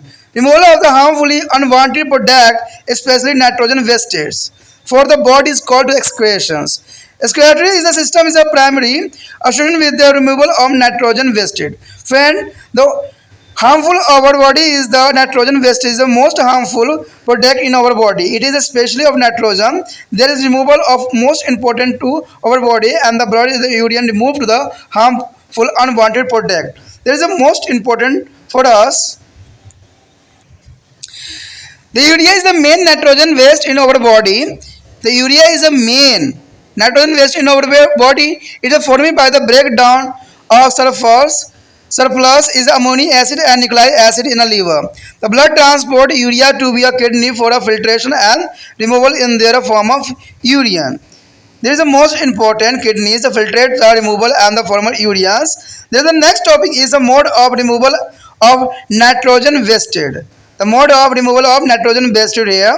Depending upon the nitrogen wasted excrete of animal can be classified as the aminosalicylics, ureutalics. So in the table give the category of animal and the base of nitrogen waste produce. So here table category of animal on the base of nitrogen waste is a produce. Their aminonitrilics is the ammonia highly toxic. The is the solubility in water the highly soluble. Therefore need to the plenty of the water for excretion. The example fresh water aquatic animal and bony fish amoeba there is an example. And erythrolytics acid means urea is a protective format of urea are the less toxic. Solubility in the water less soluble. There's a need for less water for excretions. Example mammals like a human, dog, etc. And the marine fishes and the amphibian like a frog and toad. There is a third is a uricotalic. Uricotalic category is the product formed to uric acid least toxic and the solubility in water here the insoluble solid or semi-solid need for very little water just to be a flashes of the uric acid and there is the example of birds, reptiles and insect also. The importance of excretion. How the importance of excretion? Excretion is necessary for the elimination of nitrogen waste formed to during to the metabolism of protein means amino acid and nucleic acid. The second is elimination of excess salt like a sodium chloride, vitamins, vitamins, pigment from their breakdown of all RBC and contain medicine and drug and there is a also removal. The removal of excess of water or it is a retains and the case of storage of water. This is the maintain the required quantity of water means osmoregulation in our body. तो यहाँ पर जो है बहुत important topic हमारे समक्ष आया है उत्सर्जन। उत्सर्जन का मतलब यही होता है कि मल त्यागना। देखिए मल त्यागना जो है इंसानों के लिए बहुत इंपॉर्टेंट है उतना ही जीव जंतुओं के लिए भी इंपॉर्टेंट है। इवन जो है प्लांट भी जो है अपना उत्सर्जन जरूर करते हैं, ये बहुत इंपॉर्टेंट बात रखता है। ठीक है, तो कहते हैं इंसानों के लिए जो है ये बहुत काफ़ी इंपॉर्टेंट रहता है। अगर ऐसा ना हो, अगर कभी उसकी शिकायत रहा तो हमारा दिनचर्या भी हमारा खराब हो जाता है। तो कहते हैं सभी प्राणियों में उत्सर्जन के दौरान जो है शरीर के भीतर उत्पन्न होने वाले अवशिष्ट पदार्थों को बाहर निकालने की कोई ना कोई विधि जरूर होती है। इन अवशिष्ट पदार्थों के अंतर्गत आते हैं जैसे कार्बन डाइऑक्साइड हो गया अवशिष्ट जैसे पौधों में होता है, ठीक है, जल हो गया, यूरिया हो गया, यूरिक अम्ल हो गया और अमोनिया आदि, ये सारे इसी कैटेगरी में आते हैं। यदि इन पदार्थों को शरीर के भीतर अधिक समय तक तथा अधिक सांद्रता में बनाए रखा जाए तो ये जो है हानिकारक हो सकता है और हमारे लिए जो है ये मृत्यु का कारण भी बन सकता है। इन उपचारित अवशिष्टों को अतिरिक्त मात्रा में लिए गए लवण, उदा भोजन के साथ खाया गया नमक, ठीक है, जल और यहाँ तक कि अतिरिक्त मात्रा में लिए गए कुछ विटामिनों को भी बाहर निकालने जाने की आवश्यकता अत्यंत महत्वपूर्ण होता है। कहते हैं कुछ अगर औषधि जो होते हैं जो प्रतिजैविक एंटीबायोटिक्स कहते हैं को भी दूरी में से मूत्र के साथ बाहर निकाल दिया जाता है। शरीर के सभी हानिकारक अवांछनीय उत्पाद विशेष रूप से नाइट्रोजन उत्पादों को बाहर निकालने की प्रक्रिया को ही उत्सर्जन कहते हैं। यानी जो नाइट्रोजन वेस्ट हमारे बॉडी से निकालने का प्रक्रिया है उसी को हम उत्सर्जन कहते हैं। कहते हैं श्वसन तंत्र का जो कार्य प्रमुख है नाइट्रोजन अवशिष्टों को बाहर निकालना, जो कि काफ़ी इंपॉर्टेंट इसका कार्य यहाँ पर रखता है। कहते हैं मानव शरीर में प्रमुख नाइट्रोजन अवशिष्ट जो है यूरिया होती है, और यूरिक युक्ति में यानी जो है युक्ति में अनावश्यक मात्रा से मौजूद एमिनो अम्ल और न्यूक्लियस अम्लों को विखंडन से उत्पन्न होती है। रुधिर इन्हें जो है निष्कासन के लिए और मूत्र के रूप में बाहर निकाले जाने के लिए जो है बुक्कों में पहुंचा देती है, जो कि बहुत काफ़ी इंपॉर्टेंट है। कहते हैं किडनी में ही सारा कार्य होता है। यहाँ दोस्तों बुक्कों का मतलब होता है किडनी की बात किया जा रहा है, ठीक है। कहते हैं उसके बाद नाइट्रोजन अवशिष्टों को बाहर निकाले जाने की विधि। अब ये जो है अवशिष्ट पदार्थ उसको हम कैसे बाहर निकालते हैं, तो इसका भी अपना एक तरीका है निकालने का। देखिए सभी जीवों में अपना अपना रूल रेगुलेशन होती है। जैसे मैंने अभी बोला भी है कि प्लांट का अपना होता है बेस्ट। प्लांट में जो होता है कार्बन डाइऑक्साइड होती है, प्लस जो गोंद के रूप में बाहर निकली हुई होती है, आपने देखा भी होगा, वो उनके अवशिष्ट होते हैं, ठीक है। तो सबके अपने अपने अवशिष्ट होते हैं। तो यहाँ पर नाइट्रोजन अवशिष्टों के बाहर निकालने की विधि क्या है। कहते हैं नाइट्रोजनी अवशिष्टों को उत्सर्जित किए जाने के आधार पर प्राणियों को 3 श्रेणियों में जो है अमोनोन्यूरोलॉजी, यूरोसर्जी और यूरोकोसर्जिस में वर्गीकृत किया गया है, जो कि तालिका में भी इसको दर्शाया गया है, जो यहाँ पर नीचे एक तालिका आपके समक्ष प्रस्तुत किया गया है। इसमें आप देखोगे तो इसके साथ जो है उत्पादकों के साथ यानी विभिन्न प्रकार के नाइट्रोजन जो है अवशिष्टों के अनुसार प्राणियों के श्रेणी यहाँ रखा गया है। अब इसमें श्रेणी दी गई है, बनाने वाला उत्पाद दिया गया है, और जल में इनकी घुलनशीलता कितनी है इस बात को यहाँ दर्शाया गया है, और लास्ट में जो है उदाहरण प्रस्तुत किया गया है। तो इसमें सबसे पहले हमारे समक्ष जो होता है अमीनोयोसर्जी। अमीनोसर्जी जो होती है दोस्तों, ये जो है बनने वाला उत्पाद जो होता है अमोनिया होती है, जिसमें अति विषैली होते हैं। ये जल में घुलनशील जो होती है अति घुलनशील होती है, इसलिए उनके उत्सर्जन के लिए बड़ी मात्रा में पानी की आवश्यकता होती है। उदाहरण के तौर पे आप जान सकते हो कि जलीय प्राणी आते हैं, जैसे अस्थिबोनी मछलियाँ और अमीबा जो है इसके अंतर्गत आने वाले जीव जंतुओं में से आते हैं। उसके पश्चात हमारे समक्ष है यूरियोसर्जी जो होता है, यहाँ पर यूरोटैलिक्स कहते हैं इसको। इसमें बनने वाला उत्पाद जो होता है यूरिया ही होता है, और कम विषैली लेकिन होती है। लेकिन इसमें जल में घुलनशीलता के रूप देखा जाए तो कम घुलनशील होती है, और इसके उत्सर्जन के लिए कम पानी की आवश्यकता होती है। उदाहरण में आप देखोगे सारे स्तनधारी इसी कैटेगरी में आते हैं। इसमें मानव, कुत्ता आदि समुद्री मछलियाँ और उभयचर यानी एम्फीबियंस जैसे मेढक, टोडा आदि सब सम्मिलित इसी कैटेगरी में आते हैं। उसके पश्चात हमारे समक्ष है यूरोकोटैलिक्स यानी यूरोकोसर्जी कहते हैं इसको।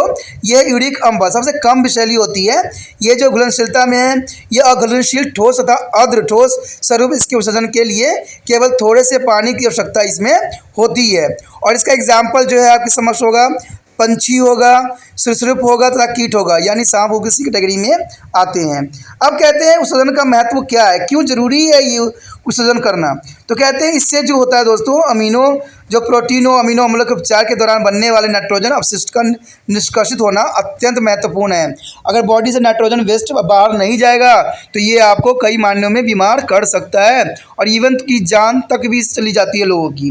कहते हैं सोडियम क्लोराइड जैसे लवण, विटामिन, पित्त और वर्णकों में पुराने आरबीसी के विघटन से बने होते हैं, तथा कुछ औषधि जैसे प्रतिजैविक एंटीबॉडी को बाहर निकालना भी अत्यंत महत्वपूर्ण होता है, क्योंकि हमारे शरीर में वो जो है हमें नुकसान भी पहुंचा सकता है। कहते हैं अतिरिक्त जल का बाहर निकाला जाना प्रासरण नियमन यानी ऑसो में रेगुलेशन कहलाता है।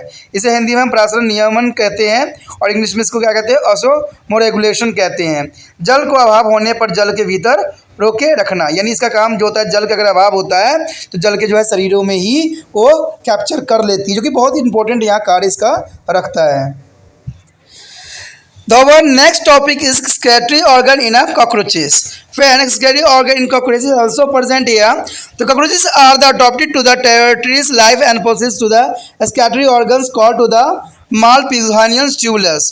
There are Malpighian stulus here. There is excretory uric acid, which is the almost insoluble in water.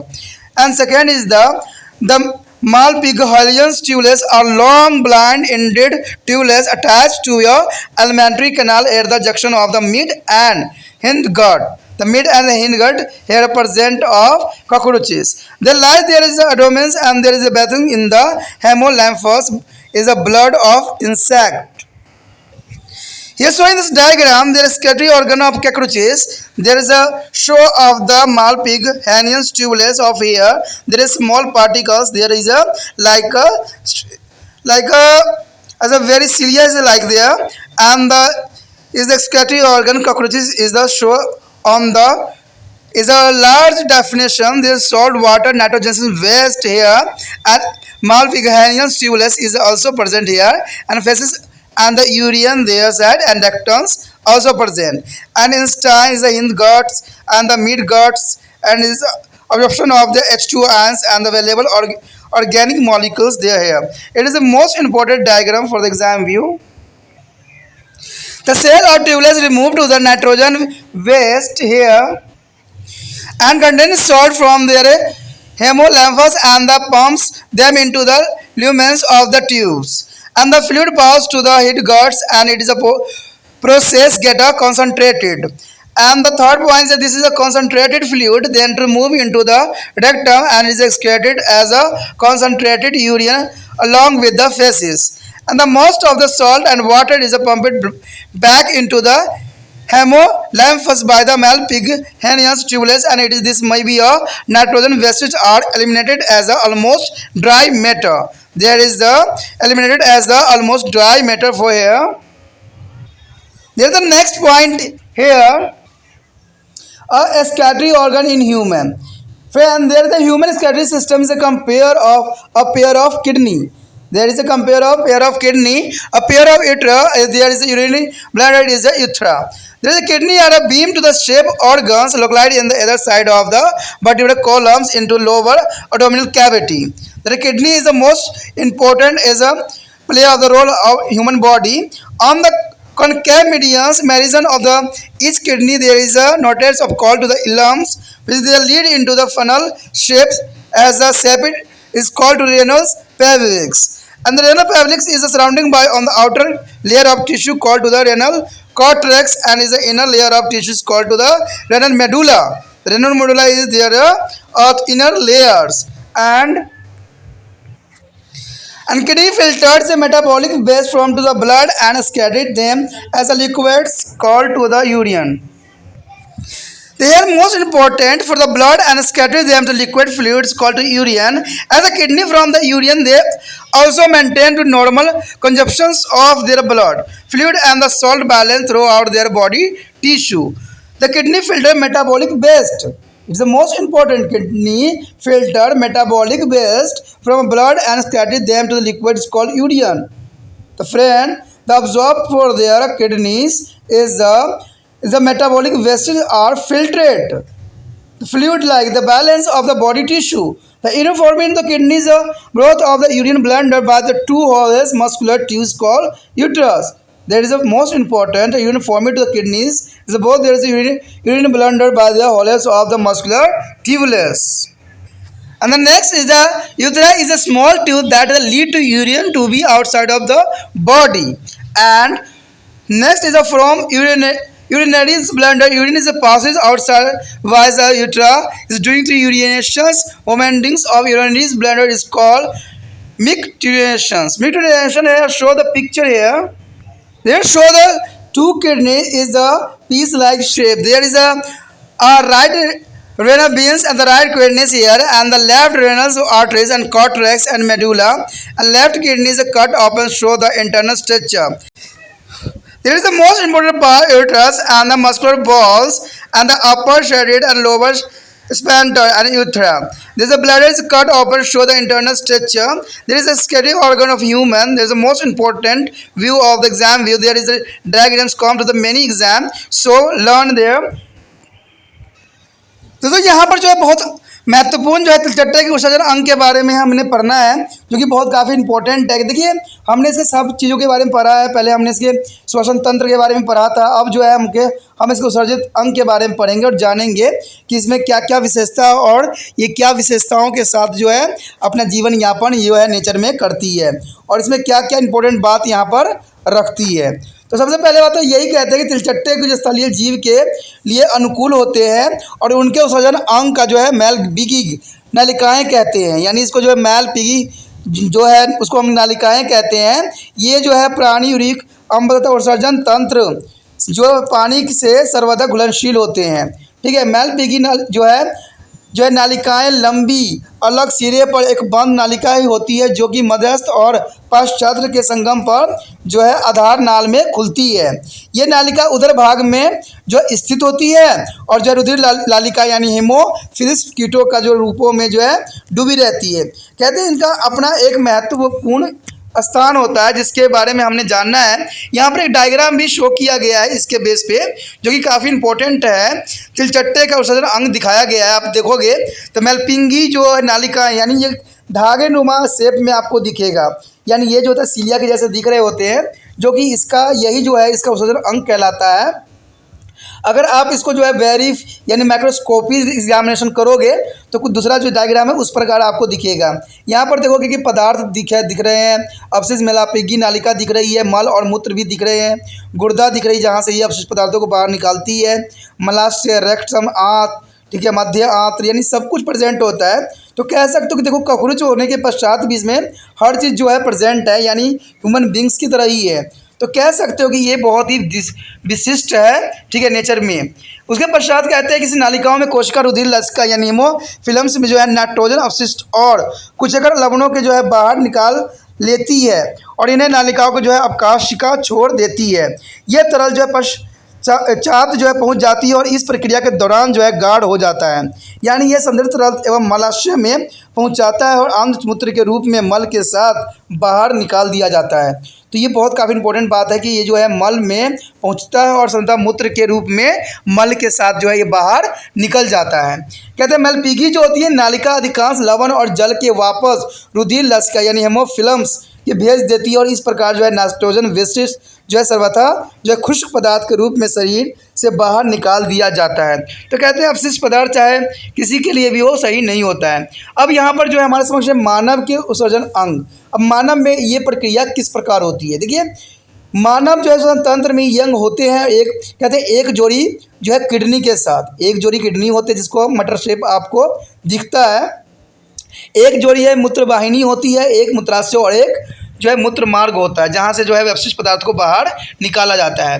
कहते हैं किडनी सेम के बीज की आकृति की होती है, आपने सेम के बीज देखा होगा, ठीक है, तो सेम के बीज की आकृति की तरह जो है किडनी आपको दिखेगा, ठीक है, और ये निम्न उदरित गुहा में जो कैसरुदंड के दोनों तरफ एक स्थित होते हैं, यानी आप कहोगे तो बैकबोन के साइड में जो है ये दोनों स्थित होते हैं। प्रत्येक किडनी की अवयत यानी जो बुक की अवयत मध्यवर्ती कोर पे हाइलम्स नामक एक खांची होती है जो भीतर की तरफ एक कीपकार अवकाश में खुलती है जिसे हम बुक का द्रोण यानी रेनस पेब्लिक्स कहते हैं।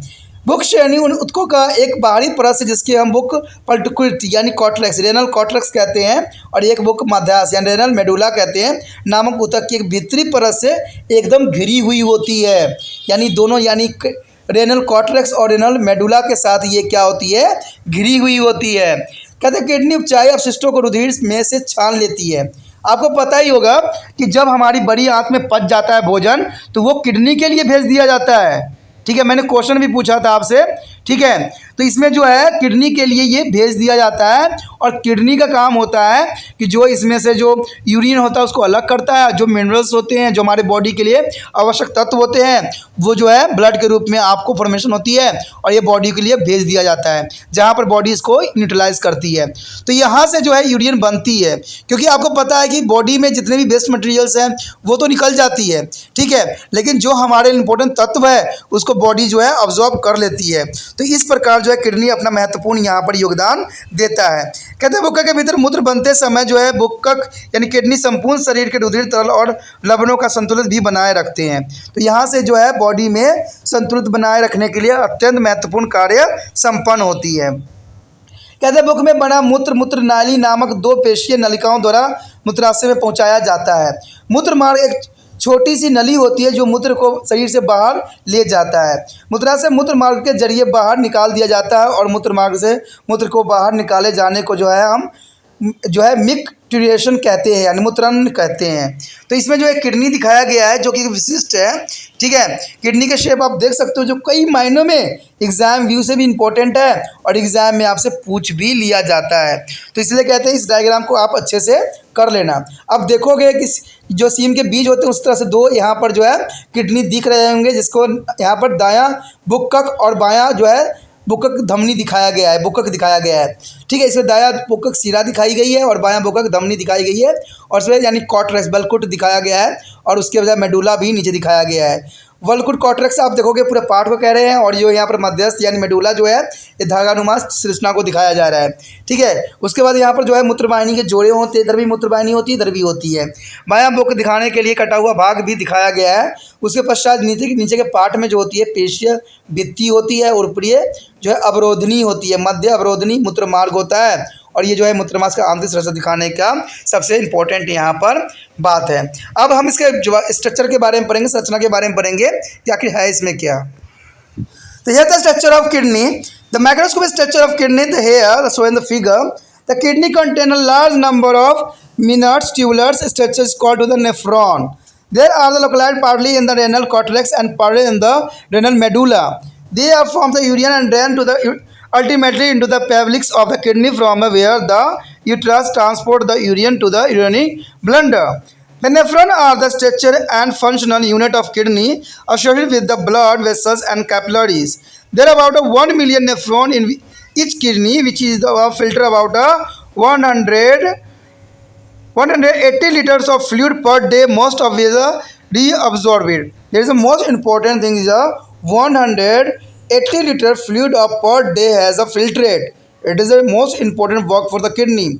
Each nephron can be divided into two regions, is the proximal nephron and the loop of Henle. There is a proximal nephron and the loop of Henle. There are further structure and the function component of a nephron is a flowing given there. The first is renal corpus is the composed of the curve-shaped Bowman's capsule and is a tuft to the capillaries equal to the glomerulus, and the glomerulus receive to blood from a branch of renal arteries. And the second is a proximal convoluted tubes and mean PCT, and the third is descending limbs of loops of Henle, and fourth is the ascending limbs of loop of Henle.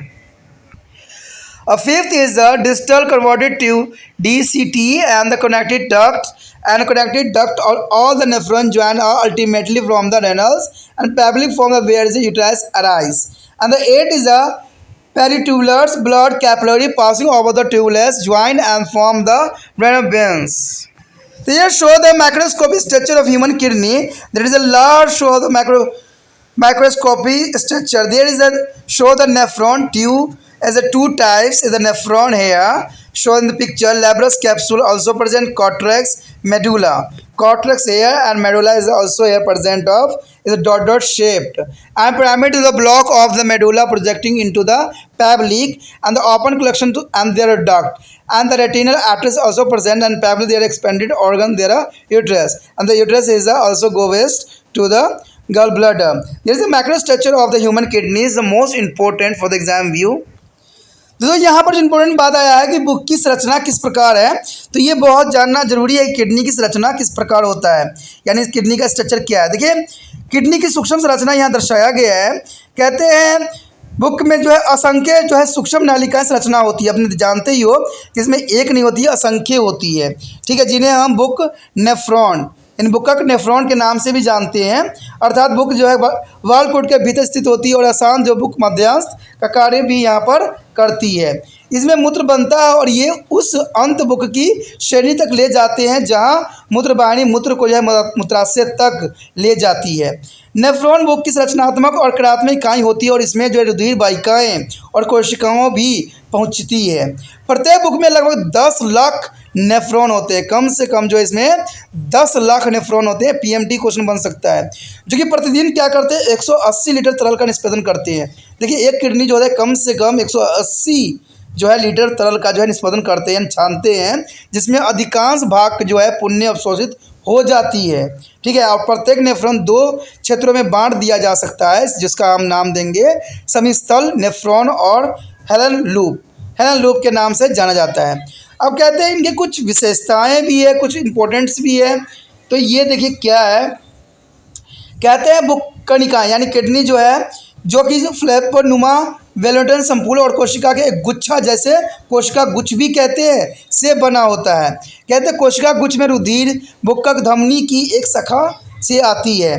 ठीक है, उसमें उससे पश्चात दूसरा जो है समीपस्थ सर्वलित नालिका यानी PCT के नाम दिया गया है, समीपस्थ सर्वलित नालिका यानी पीसीटी। उसके बाद है हैनल लूप की अवरोधी भुजा, हैनल लूप्स की जो है अवरोधी भुजा यहाँ पर दर्शाया गया है। हैंस लूप की अवरोही भुजा भी यहाँ पर आपको दिखेगा। कहते हैं दुरस्थ संवाली नालिका जो है डीसीटी का अपना एक कार्य होता है, जिसको हम दुरस्थ संवाली नालिका के नाम से जानते हैं। उसका 6वां पॉइंट है संग्राहिक वाहिनी, संग्राहिक वाहिनी। ठीक है, ये सारे पार्ट होते हैं इसके। उसके पश्चात है हमारा सभी नेफ्रॉन के संग्रह वाहिका जुड़ी जाती है और अंततः जो है श्रेणी बनती है, जहाँ जो है मूत्र वाहिनी निकलती है।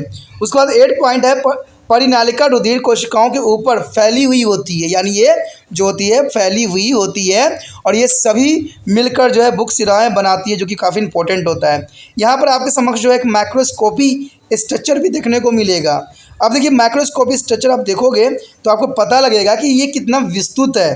ठीक है, कितना एक अलग है। इसमें देखोगे कि बुक के 2 प्रकार दिखाए गए हैं आपको डायग्राम में, लिब्रस सपोर्ट भी दिखाया गया है और वेकोट कॉर्टेक्स और जो मेडुला को भी यहाँ पर रिप्रेजेंट किया है। मेडुला जो है आप देखोगे कि डॉट डॉट फॉर्म में दिख रहा है। ठीक है, यहाँ कॉर्टेक्स जो है ऊपरी परत दिखाया गया है। उसके पश्चात अगर देखोगे पीछे साइड से तो यहाँ पर दिखेगा आपको पैरा मेडुलर का एक ब्लॉक श्रेणी दिखाया गया है। ठीक है, उसका संग्रह वाहिका खुलने वाला मार्ग, उसका बुक्कक धमनी दिखाया गया है और मूत्र वाहिनी को यहाँ पर प्रदर्शित किया गया, जो कि आगे लेके जाता है।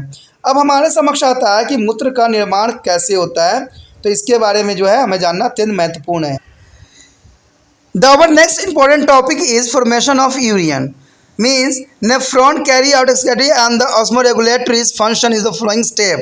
The first is ultrafiltration. First is ultrafiltration. Second is a selective reabsorption, and third is a tubular section.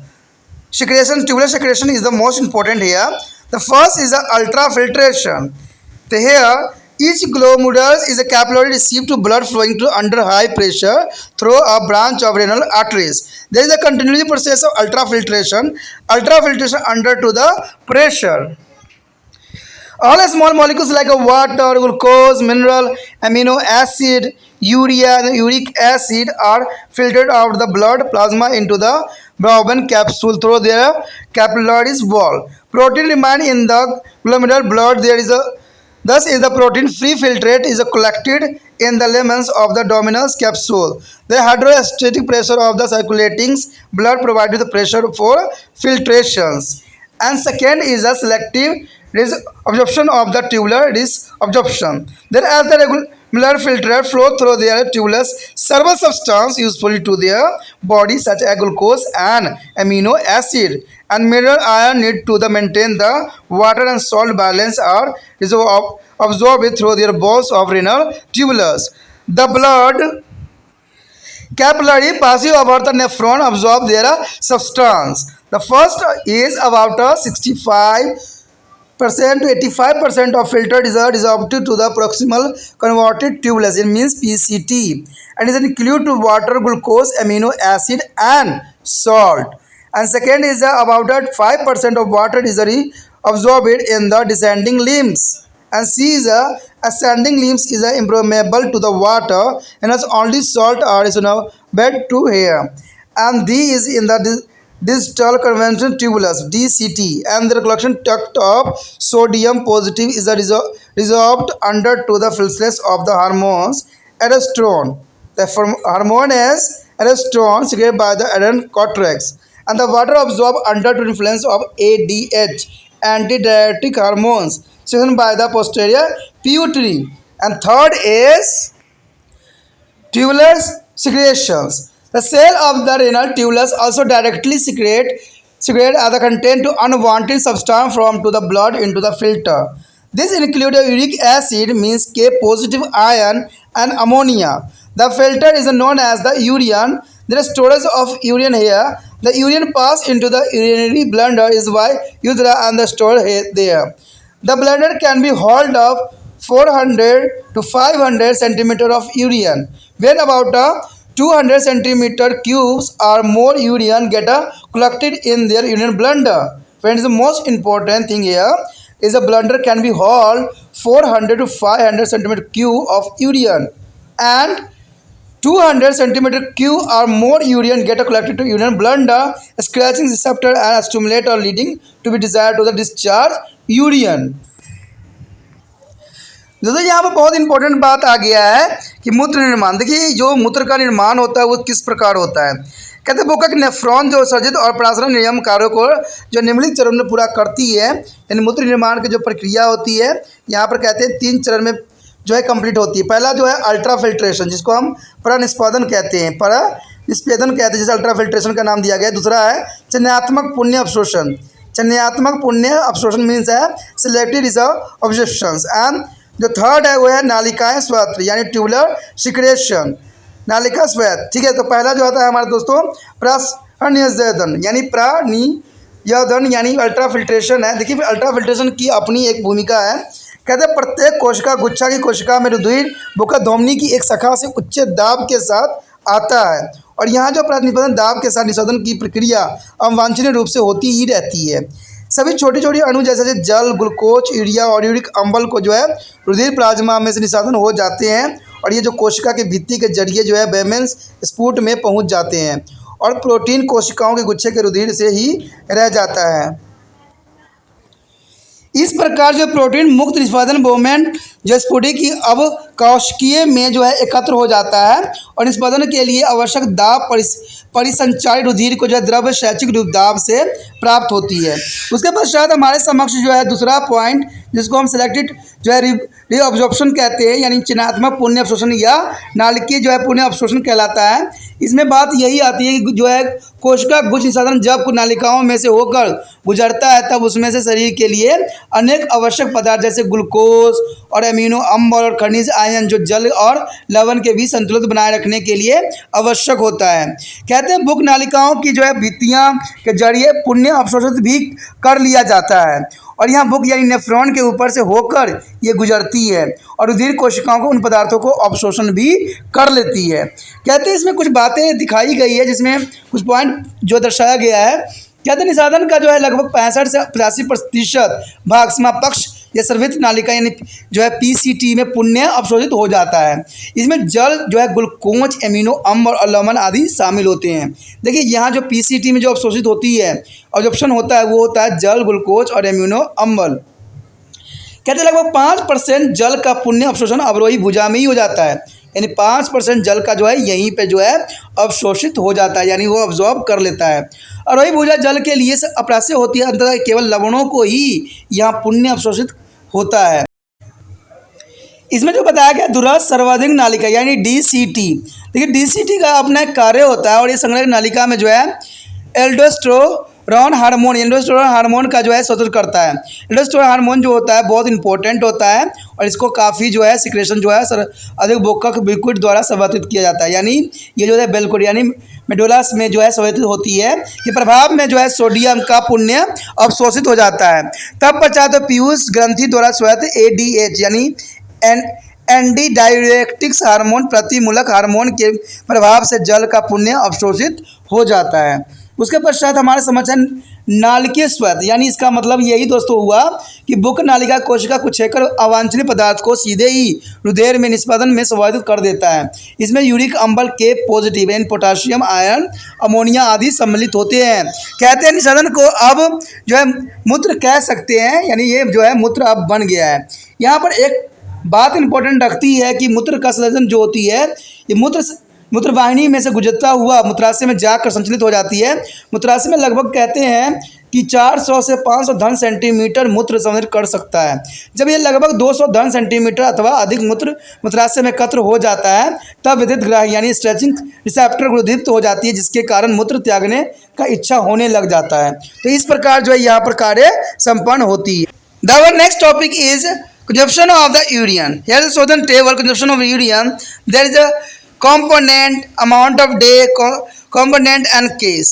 There is a water is a 1200 to the 1500 ml as the component is a glucose and cases are diabetes melters. And there is a second is a urea. Urea is a 25 to 30 grams, and the protein is a component, and the kidney diseases either create of kidney diseases. And third is the uric acid is a 0.7 grams, and the acetones is the diabetes melters and striations of their case. And creatinine is a 1.2 ml of erythrocytes, and the infection is a urine and system. Amino is a 0.6 grams is a leukocytes is a large number of indicated infection of urine system. And NaCl is a 10 to 15 grams uric acid crystal is a gut, and there is a KCl is the 2.5 grams, and the magnesium is 0.2 gms, and the phosphate is a 1.7 gram mls, and the sulfate is a 2 grams. The minute amount of fatty acid, amino acid, pigment, and nucleic is the enzymes, hormone, vitamins. The one next topic is angiogenesis and the natriuretic factor. The angiogenesis is a part of feedback circuit which is the help of the regulate blood pressure and blood volume.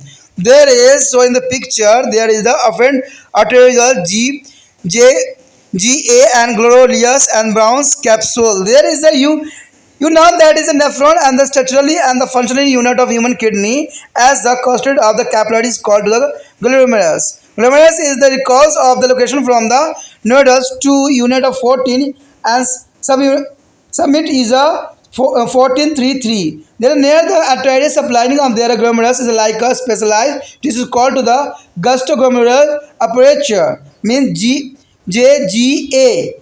Gustoglomerular aperture there. When the blood pressure is the blood volume in the afferent to the arteries drops as a GA is secreted, the enzyme is called the renin.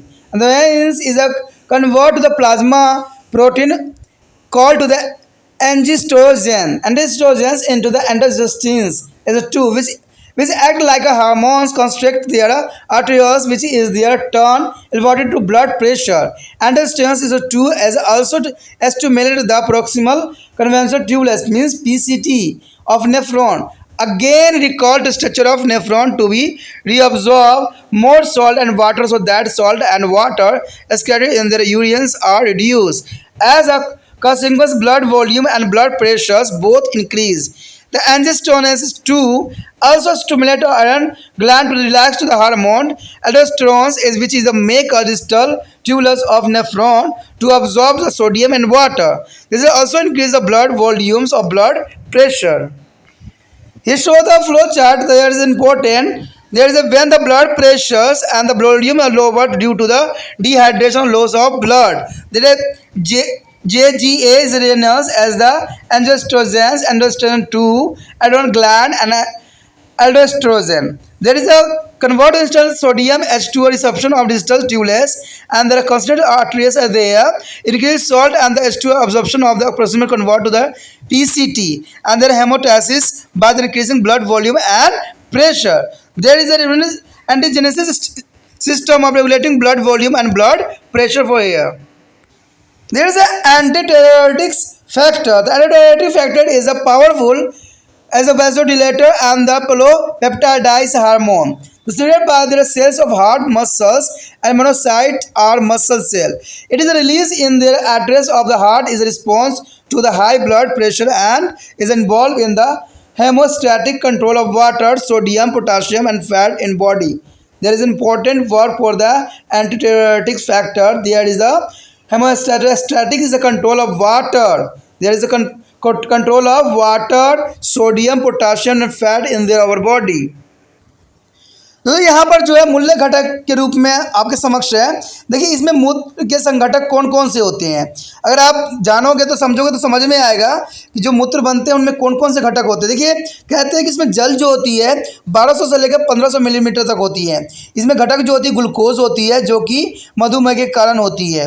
दूसरा जो होता है आपको urea होता है जो 25 से 30 millimetre होती है, ठीक है, जिसमें प्रोटीन होती है घटक और इसका कारण जो है भूख रोग हो सकती है, ठीक है। उसके बाद यूरिक अम्ल जो होती है 0.7 मिलीमीटर, और इसमें जो होता है एसीटोन पाया जाता है जो मधुमेह और भूखा रहना इसका कारण हो सकता है। क्रेटेनिया जो होती है 1 से 2 ग्राम होती है जो रक्त में एथेरोसाइट्स और मूत्र में संक्रमण होती है। उसके बाद अमोनिया जो होती है 0.6 ग्राम होती है जो कि श्वेत ग्लूकोसाइड्स अधिक संख्या में होने के कारण अर्ध मूत्र में जो है संक्रमण होना। अब देखिएगा ये सब चीज़ें जो होगा आप पहली बार सुन रहे हो, लेकिन अगर आप अपना जो है कभी किसी ने यूरिन टेस्ट करवाया है, घर में चेकअप करवाया है, तो आप देखोगे कि सारे चीज़ यही होता है, क्रिटेनिया होता है, यूरिन होता है, ठीक है, कैप्सूल, सारे यही चीज़ें होती है, पल्सेस होते हैं, तो सारे यही टेस्ट में भी किया जाता है। लैब में दोस्तों यही टेस्ट सब की जाती है जो अभी आप पढ़ रहे हो, चाहे वो क्रिटेनी हो या अमोनिया हो या सोडियम क्लोराइड हो, यही सब चेक जो होता है वहाँ पर किया जाता है माइक्रोस्कोप में, ठीक है। इसमें सोडियम क्लोराइड जो होती है 10 से 15 ग्राम होती है, जिसे एरिक अम्ल या क्रिस्टॉल भी कहते हैं, ये है गाउडेट्स में होते हैं। उसके बाद के पोटासियम क्लोराइड जो होती है 2.5 ग्राम होती है, मैग्नीशियम 0.2 ग्राम्स होती है, और फास्फोरस जो होती है 1.7 ग्राम होती है, और सल्फेट जो होता है दोस्तों 2 होती है जो ग्राम होती है, जो कि काफ़ी इंपॉर्टेंट यहाँ रखता है। ये सारी चीज़ें जो होती है दोस्तों जो है आप किसी भी लैब टेस्ट के देख सकते हो, या लैब टेस्ट की पर्ची पे सारी बातें आपको लिखी हुई रहेगी, ठीक है। वो ऐसे देखते 2-4 चीज़ें ही हैं, लेकिन सारे जो है कैलकुलेशन करके निकालते हैं, ठीक है। तो कहते हैं जो अति लघु मात्राओं में वसा अम्ल, एमिनो अम्ल और वर्णक महसूल एंजाइम, हार्मोन, विटामिन आदि के भी होता है इसमें।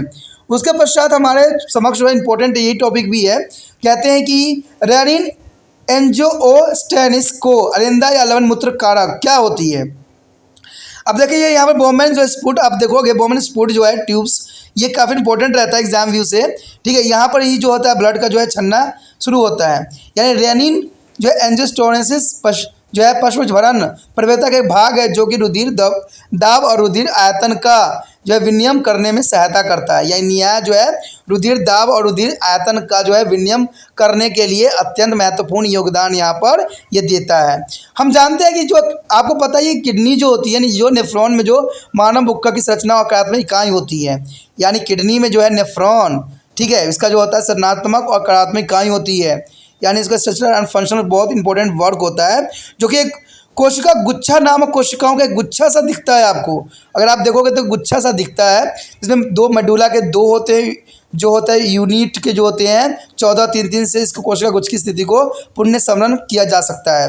कोशिका गुच्छक के जो धमनियों आ जाती है उसके समीप एक विशिष्ट ऊतक होती है जिसे हम गुच्छा सरण यानी उपकरण यानी जो है JGA कहते हैं, जो कि काफ़ी इंपॉर्टेंट है। देखिए JGA की जो अभिव्यक्त धमनी में दिखाया भी गया है डायग्राम में, जो कि काफ़ी इंपॉर्टेंट रखता है। कहते हैं विभावित धमनियों में जब रुधिर दाब तथा रुधिर आयतन कम हो जाता है तब जो है JGA यानी रेनिन स्मिथ नामक एक एंजाइम का स्रोत करता है। रेनिन एंजियोस्टेरोजेनेस नामक जो है प्लाज्मा प्रोटोन को जो है एंजियोस्टेनोस 2 में बदल देता है, जो हार्मोन की तरह काम करता है, धमनी और संकुलित कर देता है, जो कि रुधिर दाब को बढ़ा देता है। एंजियोस्टेरोसन जो होती है 2 जो है बुक्कक यानी नेफ्रॉन की संरचना को पुण्य समरण कर सकते हैं।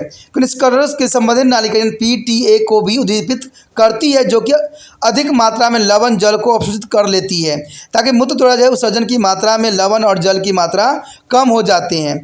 इसका परिणाम यह होता है दोस्तों कि रुधिर आयतन और जो रुधिर दाब दोनों बढ़ जाते हैं, और एंजियोस्टेनिस जो है एल्डोस्टेरोन नामक हार्मोन के मोचन जो होती है जो अधिक बुक्कक ग्रंथियों को भी उद्दीपित कर देता है। तो इससे जो होता है एल्डोस्टेरोन नामक जो है नेफ्रॉन की दृष्ट नालिकाओं द्वारा सोडियम और जल के अवशोषित करने में वृद्धि कर देता है, और इससे भी रुधिर आयतन और रुधिर दाब में वृद्धि हो जाती है। जैसे कि आप यहाँ पर एक डायग्राम भी देख सकते हो, जो कि यहाँ पर दिखाया गया कि रुधिर आयतन और रुधिर दाब नियमों के लिए रेनिन एंजियोस्टेनोस तंत्र किस प्रकार कार्य करता है। और मान लीजिए कि जब रुधिर दाब और रुधिर आयतन कम हो जाते हैं, यानी निर्जलीकरण रुधिर हानि के कारण क्या होता है, तो ये जो होता है JGA में कन्वर्ट करता है, उसका रेनिन होता है, उसका जो है एंजियोस्टेरोनोजन होते हैं, उसके बाद एंजियोस्टेनोस 2 होती है, उसके बाद अधिबुक्कक ग्रंथि जाता है, और यहाँ से जो एल्डोस्टेरोन हार्मोन सुपथ करती है, और यहाँ पर जो है सोडियम और H2O का पुण्य शोषित कर बढ़ा देता है। तो ये जो होता है रुधिर आयतन और रुधिर दाब की वृद्धि कर देता है। तो इस प्रकार जो है ये पूरी क्रिया जो है संपन्न होती है। उसके पश्चात है कहते हैं प्रतिवनमूलक कारक क्या होती है। देखिए प्रतिमूलक जो है एंटोस्टेरोइड्स के कारक जो है सशक्त वाहिका कारक होता है, जो कि यह हृदय, पेशी और मेयोसाइट्स और पेशी कोशिका द्वारा स्वतः एक जो है पॉलीपेप्टोन हार्मोन होती है, पॉलीपेप्टोन्स हार्मोन होती है, यानी पॉलीपेप्टोन्स हार्मोन कहलाता है। इसका जो है स्वतः उच्च रक्तदाब के प्रति अनुक्रिया के रूप में हृदय को अलिंदाओं में होता है। यह शरीर में जल, सोडियम, पोटाशियम और वसा को समस्थानिक नियंत्रण से संबंधित होता है, यानी यही जो होता है जल, सोडियम, पोटाशियम और वसा को समय नियंत्रण करने में अपना महत्वपूर्ण योगदान देता है। The next topic is osmoregulation. Osmoregulation by kidney, there is an important topic, maintains the solute and concentration of the body fluid. There is a osmoregulation is the maintenance the solute concentration of the body fluid is called is osmoregulation. The maintenance of solute concentration is a body fluid is called to the osmoregulation. Find the control of the precise amount of water and salt reabsorbed into the blood is on important function of the digital converted tubules and the collected duct. Depending on the need of the water in the body, kidneys create hypertonic dilute as a hypertonic concentration urine. The osmoregulation is the control by the hormone ADH and aldosterone is the feedback the circuit of regulate their secretion. When the water content of the body is more leading to be low osmotic pressure, the less ADH means antidiuretic hormone is released. Hence the wall of the DCT and their collective tubules remain less permeable. As a result, plenty of the dilute urine, hypertonic urine is created. There is the most important function there. The B is when the water content of bodies are low, the portion of the pituitary is create more of ADH. The permeability of the tubules is increasing. As a result, more water is absorbed into the blood and reduce the volume of concentrated urine is excreted. Means hypertonic urea, and the diuresis means to the production of the increasing amount of urine. So antidiuresis is the mean to reduction of urine volume, and hence their name of antidiuretic hormones are ADH. There the urine is also concentrated by the counter current system of the descending and ascending limbs of anal loops. About 5% of water from a filter is absorbed in their part. And D is in a response to the low sodium ion concentration or low blood pressure. Another hormone is the aldosterone is released by their adrenal cortex. It is stimulate the kidney tubules to absorb to sodium ion in exchange of potassium ion. This leads to be there is the reabsorption of the water by osmosis. As a result of increasing blood volume, their blood pressure is increased. And similarly, high sodium concentration will be inhibited. Their aldosterone is released, and it is a result would be a lead to the lower sodium ion concentration in the blood. The aldosterone is the most hormone of the body is released. Their blood pressure is another is the release their adrenal cortex. The exchange of potassium ion is also important here, and the blood pressure is increased. Similarly, high sodium concentration will be compared to the aldosterone release. It is resulting or would be lead to the lower sodium concentration to air. तो यहाँ पर जो है important बात आ जाता है कि बुकक द्वारा प्रसारण विनियम यानी ऑस्मोरेगुलेशन कैसे होता है, तो ये जानना अत्यंत महत्वपूर्ण और रोचक भी यहाँ पर होता है। कहते हैं शरीर के तरल पदार्थों की विलयन सांद्रता को बनाए रखने में जो है प्रसारण नियम कहते हैं, और उदीर में जो पुण्य अवशोषित जल और लवण की ठीक मात्रा का उत्कृष्ट नियम यानी दृष्ट संवाहित नालिका और संग्रहित वाहिकाओं का एक जो है महत्वपूर्ण कार्य होता है। शरीर में जल का आवश्यकता के आधार पर जो है किडनी यानी बुकक जो है अल्प प्रासरण यानी तनुकृत अथवा अति प्राशन सांद्रता का मूत्र को शोषण करते हैं।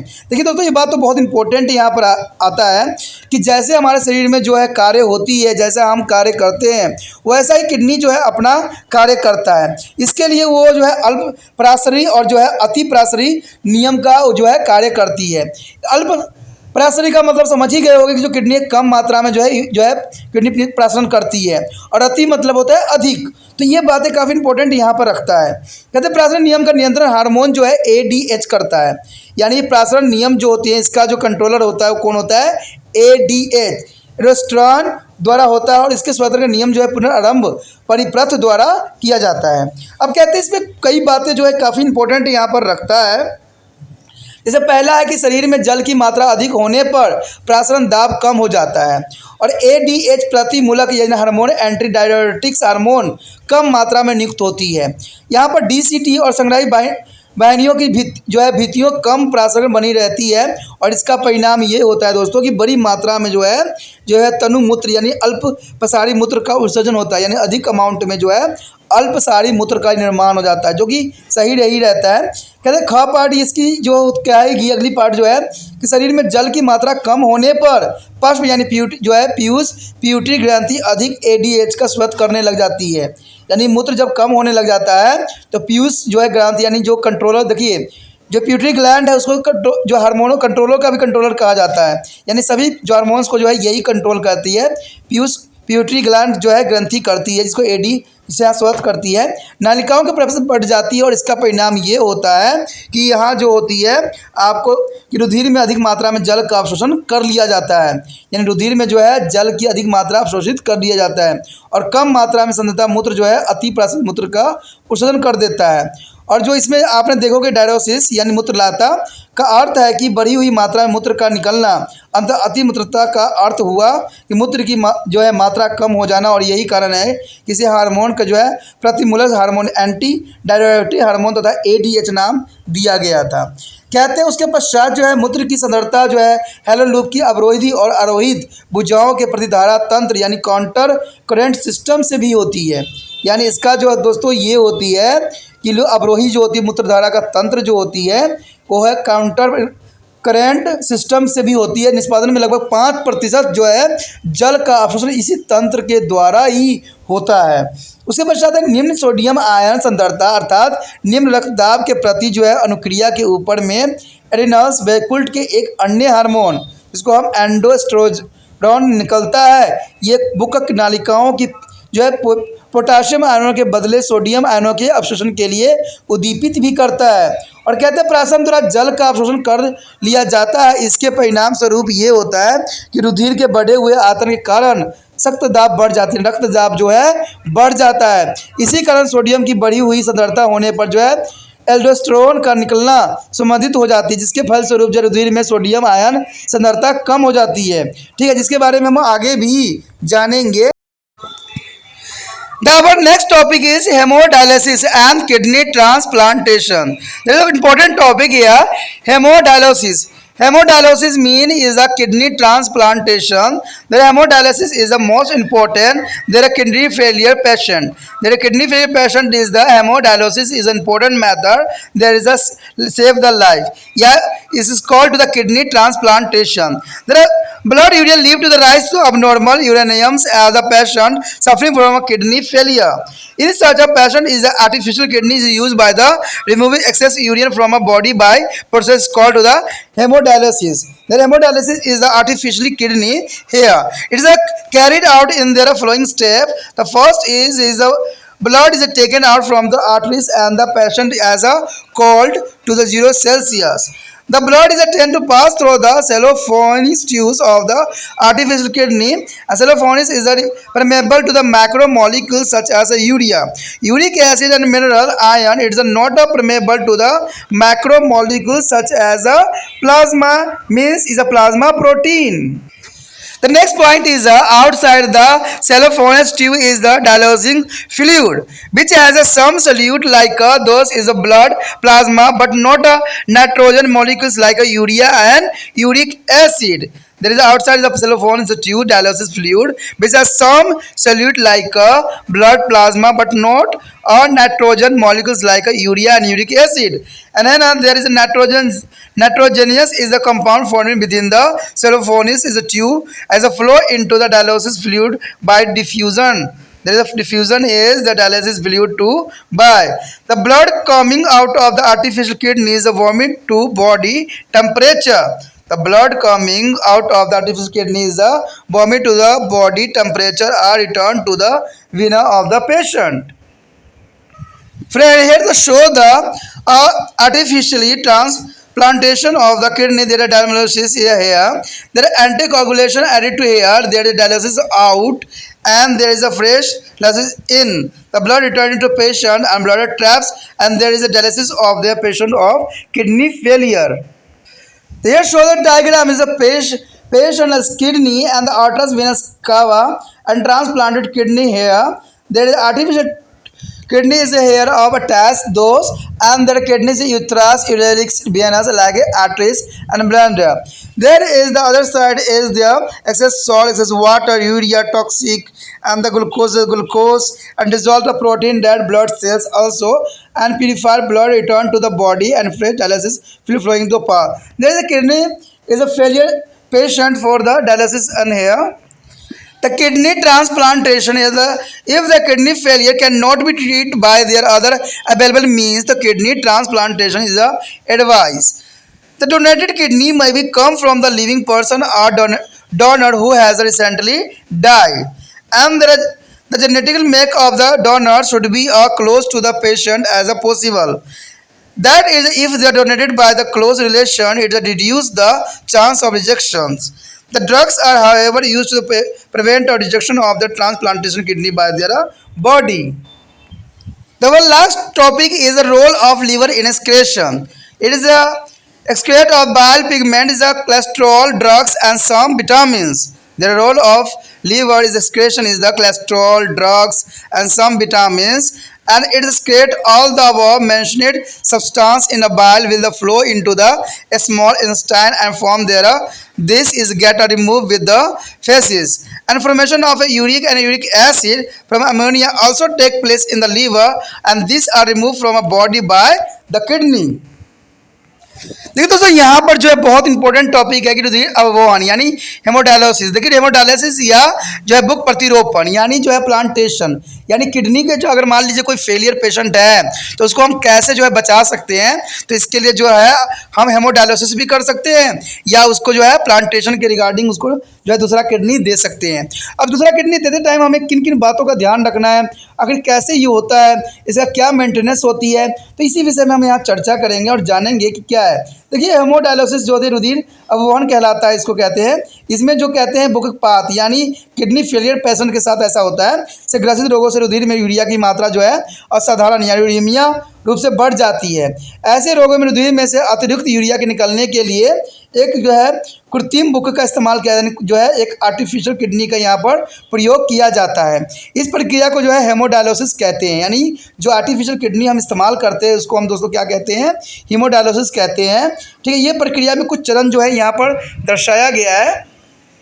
तो कहते हैं सबसे पहले तो बात यही आता है रोगी की धमनी में से रुधिर निकाला जाता है और जो है 0 सेल्सियस तक ठंडा कर लिया जाता है, यानी बॉडी से जो है धमनी से जो है वहाँ से ब्लड निकाला जाता है और उसको कुछ समय के लिए ठंडा कर लिया जाता है, 0 सेल्सियस पर ठंडा कर लिया जाता है।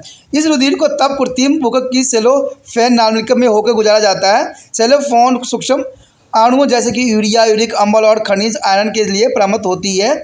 यह प्लाज्मा प्रोटीन जैसे महाअणुओं के लिए प्रम्पस नहीं होती है, तो इसको जो है सेलोफोन नालिकाओं से गुजारी जाती है जो हम ब्लड निकाले हैं।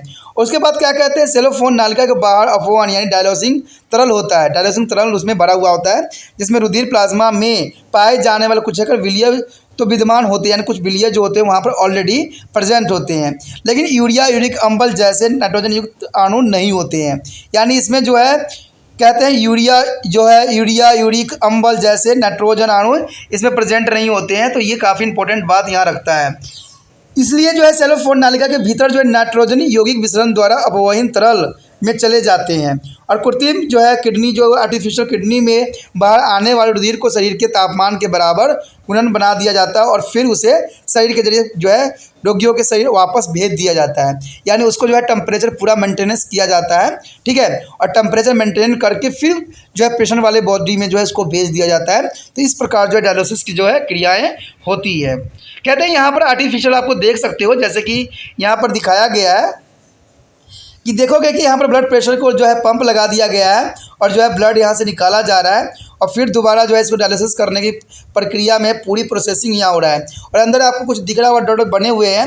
दोस्तों ये जो होता है टेम्परेचर मेंटेन करने के लिए होता है, क्योंकि आपको पता है हमारे बॉडी का 37 सेल्सियस टेम्परेचर होता है, तो इसको मेंटेन करना अत्यंत महत्वपूर्ण है। फ़ारेनहाइट में जो होता है 6 या 7 हो सकता है। तो ये काफ़ी इंपॉर्टेंट यहाँ पर जो है रखता है, तभी जाके जो है हमारा बॉडी जो है इसको एक्सेप्ट कर पाता है। ठीक है, ये जो है आर्टिफिशियल किडनी का जो है यहाँ पर चित्र जो है दिखाया गया है, जिसमें हम जो है ट्रांसफ़र करते हैं। तो ये भी काफ़ी इंपॉर्टेंट रहता है। अब यहाँ पर अगर डायग्राम में देखोगे तो इसमें बताया गया है कि इसमें क्या क्या होती है। देखिए जो ये डॉट डॉट लाइन दिखाई गई है, जिसको इस माइक्रो दिखाया गया है, तो इसमें आप देखोगे कि क्या क्या होता है। अत्यधिक लवण यानी लवण होती है, अत्यधिक जल होती है, यूरिया होती है, अविटॉक्सिन होती है, ग्लूकोज होती है, घुलित प्रोटीन होती है, लाल रक्त कोशिकाएं होती है, और शुद्ध रक्त जो है शरीर के वापस भेज दिया जाता है। तो ज़्यादा आरोपित डायलिसिस द्रव्य जो है सेलोफोन से गुजारा जाता है, जो कि यहाँ पर पूरा दर्शाया गया है। दूसरा यार किडनी का यहाँ पर जो है चित्र बताया गया, जिसमें देखिए एक दो किडनी तो हमें पता है कि 2 किडनी हमारे शरीर में होती है, लेकिन यहाँ पर देखोगे तो यहाँ पर 3 किडनी लगाई गई है। तो तीसरा किडनी जो है आर्टिफिशियल हो सकती है। ठीक है, तो इस प्रकार जो है डायलिसिस किया जाता है। इस कहते हैं कि प्रतिरोपण के जो रोगियों को बुक्कक यानी महाध्वनि महाशिराएँ होती है, जिसमें प्ररोपित बुक्कक यानी ये जो है आपको तीसरा जो नीचे दिख रहा है वो प्रतिरोपित किया गया है, यानी किसी से उधार लेके इसको जो है प्रतिस्थापित यहाँ पर किया गया है, जो मूत्र वाहिकाओं के साथ जोड़ा गया है और शनिफलक शिराएँ को किया गया था। इस तरह से जो दोस्तों होता है प्लांटेशन होती है, जो कि बहुत काफ़ी इंपॉर्टेंट रहता है। देखिए दोस्तों, आप सोचते हो कि सिलेबस जो है जितना सिलेबस है उतना ही हमें करना चाहिए, ये काफ़ी इंपॉर्टेंट यहाँ बात रखता है। कुछ बच्चे कहते हैं कि ये क्या कर रहे हो। दोस्तों ये जो है सिर्फ सिलेबस वाइज चल रहा है, जो कि काफ़ी इंपॉर्टेंट रहता है। ठीक है, जिन बच्चों का जो है टॉपिक है उनको देखना जो है काफ़ी फ़ायदेमंद रहेगा। ठीक है, कहते हैं इंग्लिश हिंदी का डोज इसलिए होता है, इंग्लिश में जो होता है आप अच्छे से समझ लेते हो, इंग्लिश में कुछ वर्ड जो है हिंदी में आपको समझ नहीं आती है, तो इसलिए जो है इंग्लिश में एक बार पढ़ लोगे ना तो हिंदी में भी आपको बहुत आसानी से समझ में आ जाएगा। तो ये डबल डोज है, जिन बच्चों को समझ में आ रहा है वो उनके लिए बहुत ही अच्छी बात है। और कहते हैं जिन बच्चों को समझ में नहीं आ रहा है उनका मन ही नहीं पढ़ने पर लग रहा है, क्योंकि जो बच्चों को पढ़ने में मन लगता है ना उसको बातों को समझना अत्यंत महत्वपूर्ण रहता है। तो ये बात काफ़ी इंपॉर्टेंट रहता है। किडनी के बारे में भी हमने जाना। देखिए ये जो है प्रतिरोपण करना तब होता है जब व्यक्ति के जो है किडनी फेलियर कहलाते हैं, यानी उनका किडनी जो होता है फेल हो जाता है। अब देखिए इसमें कुछ बातें जो दिखाई गई, कहते हैं प्ररोपण के समय क्या क्या होती है, यानी प्रति का मतलब के बदले और आरोपण का मतलब तो पता ही है, यानी किडनी ट्रांसप्लांटेशन। यदि बुकपात का उपचार अन्य तरीकों से संभव नहीं होता है तब बुकक में जो है प्रतिरोपण की सलाह दी जाती है। अब कहते हैं कि बुकक जो है किसी भी जीवित से अथवा जिसकी हालत ही मृत्यु ही हो प्राप्त किया जा सकता है, यानी जिसकी मृत्यु जो है कुछ समय पहले ही हुआ हो उससे जो है हम किडनी को निकाल सकते हैं। कहते हैं दाता का अनुवांशिक लक्षण रोगियों के लक्षण के साथ यथासंभव अधिक से अधिक मेल खाते हुए होना चाहिए। यदि दाता रोगी का कोई नज़दीकी संबंधी हो तो प्रतिरोपण बुक के अस्वीकार के अवसर कम हो जाते हैं। यानी देखिए दोस्तों, कहते हैं अगर मान लो कोई पराया किडनी हम ले रहे हैं तो उसमें जो है उसको एक्सेप्ट करने की चांसेस बहुत कम होती है, लेकिन अगर कोई अपना ही व्यक्ति किडनी दे देता है तो इसको जो है प्रतिरोपण करना बहुत ही आसान होता है और ये एक्सेप्ट भी कर लेता है। तो ये काफ़ी इंपॉर्टेंट है। जो व्यक्ति मर चुके होते हैं उनके बॉडी से जो है किडनी निकाल लिया जाता है कि जो कि दूसरे व्यक्ति के लिए हेल्पफुल साबित हो सके। फिर भी रोगी के शरीर द्वारा जो है प्रतिरोपित बुक के अस्वीकार किए जाने को रोकने के लिए औषधि दी जाती है, कि औषधि से जो होता है उसका जो है बराबर मेंटेनेंस किया जा सकता है। अब यहाँ पर जो है लास्ट टॉपिक और अंतिम टॉपिक जो है इस चैप्टर का यही है कि उत्सर्जन में यकृत की क्या भूमिका है। देखिए उत्सर्जन में जो यकृत होती है उसका क्या भूमिका है, तो यह जो है पित्त वर्ण को जो है कोलेस्ट्रॉल, औषधि और कुछ विटामिनों का जो है उत्सर्जन करता है। यानी यकृत जो होती है वो कोलेस्ट्रॉल, औषधि और कुछ विटामिनों का जो है उत्सर्जित करती है, और कहते हैं सभी उपरोक्त पदार्थों को ये पित्त में उत्सर्जित कर देती है, जो छोटे आंतों में आ जाता है और वहाँ से मल के साथ बाहर निकाल दिया जाता है। ठीक है, यूरिया और यूरिक अम्ल का उत्पादन अमीनों से है जो कि यकृत में होता है और बुक में इन्हें शरीर में से बाहर निकाल देता है, यानी किडनी जो है इन्हें शरीर से बाहर निकाल देता है। ये काफ़ी इंपॉर्टेंट टॉपिक था जिसको हमने समझा। आगे का दोस्तों जो है हम 15 चैप्टर में मिलेंगे। 15वां चैप्टर जो है बहुत इंपॉर्टेंट है, तो आप इसी तरह त्रिपाण स्टडी सेंटर के साथ बने रहिए और देखते रहिए, दोस्तों के साथ शेयर कीजिए। देखिए दोस्तों, शेयर करने के लिए इसलिए मैं कहता हूँ बार बार, क्योंकि शेयर करने से ये होता है कि उन आवश्यक बच्चों तक ये वीडियो पहुँचता है जिनको ये ज़रूरी होती है। ठीक है, कई बच्चे आलोचना भी करते हैं, कोई बच्चे प्रोत्साहित भी कर रहे हैं, तो इसका मतलब है कि काफ़ी हेल्पफुल है। देखिए दोस्तों, बड़े बड़े व्यक्ति जो होते हैं एक डिजिटलाइज आपको दिखाते हैं, तो डिजिटलाइज हमें नहीं जाना है, देखिए पढ़ाई का मतलब सिर्फ इतना होता है कि आपका सिलेबस क्या है, सिलेबस के रिगार्डिंग अगर आप पढ़ोगे ना तो आप ऑटोमेटिक जो है बेस्ट से बेस्ट बन जाओगे, ठीक है। और डिजिटाइज की दुनिया में खोगे तो हो सकता है कि आप अधिक के चक्कर में कुछ भी ज्ञान आपको प्राप्त ना हो। तो इसलिए सबसे अच्छा स्टूडेंट वही होता है जो अपने सिलेबस को कवर करता है, ठीक है। मैं तो ये भी सुनने में मुझे मिलता है कि लास्ट टाइम मेरा सिलेबस ही कवर नहीं हुआ। तो दोस्तों इसका क्या मतलब हुआ कि आपने तो डिजिटल देखा, वीडियो देखा, लेकिन आपने अपना सिलेबस में ध्यान ही नहीं दिया। तो कहते हैं एक ही कंसेप्ट को अच्छे समझ लोगे तो कौन सा आपके तीर मार लोगे। आपको जो है हर चैप्टर के हर कंसेप्ट को समझना अत्यंत महत्वपूर्ण रहता है, तब जाके जो है आप अच्छे से अच्छे मार्क्स गेन कर सकते हो। त्रिपान स्टडी सेंटर का सिर्फ यही उद्देश्य है कि बच्चे जो नंबर के साथ साथ जो है सही ज्ञान उनको प्राप्त हो, ठीक है। इसीलिए जो है ये हिंदी में आपको समझाया जाता है, क्योंकि हमें पता है कि हमारा देश जो है हिंदी भाषित देश है, जहाँ पर हर कई क्षेत्र में जो है हिंदी लोग बोलते हैं। तो इसलिए जो ये कई बच्चों के लिए बहुत ही महत्वपूर्ण साबित हो सकता है, क्योंकि ये NIOS NCERT और साथ में आपको पता ही है कि यूपी बिहार बोर्ड बच्चों के लिए और कई बोर्डों के लिए इम्पोर्टेंट है, जो कि पढ़ते हैं जहाँ पर उनका बायोलॉजी का सिलेबस है।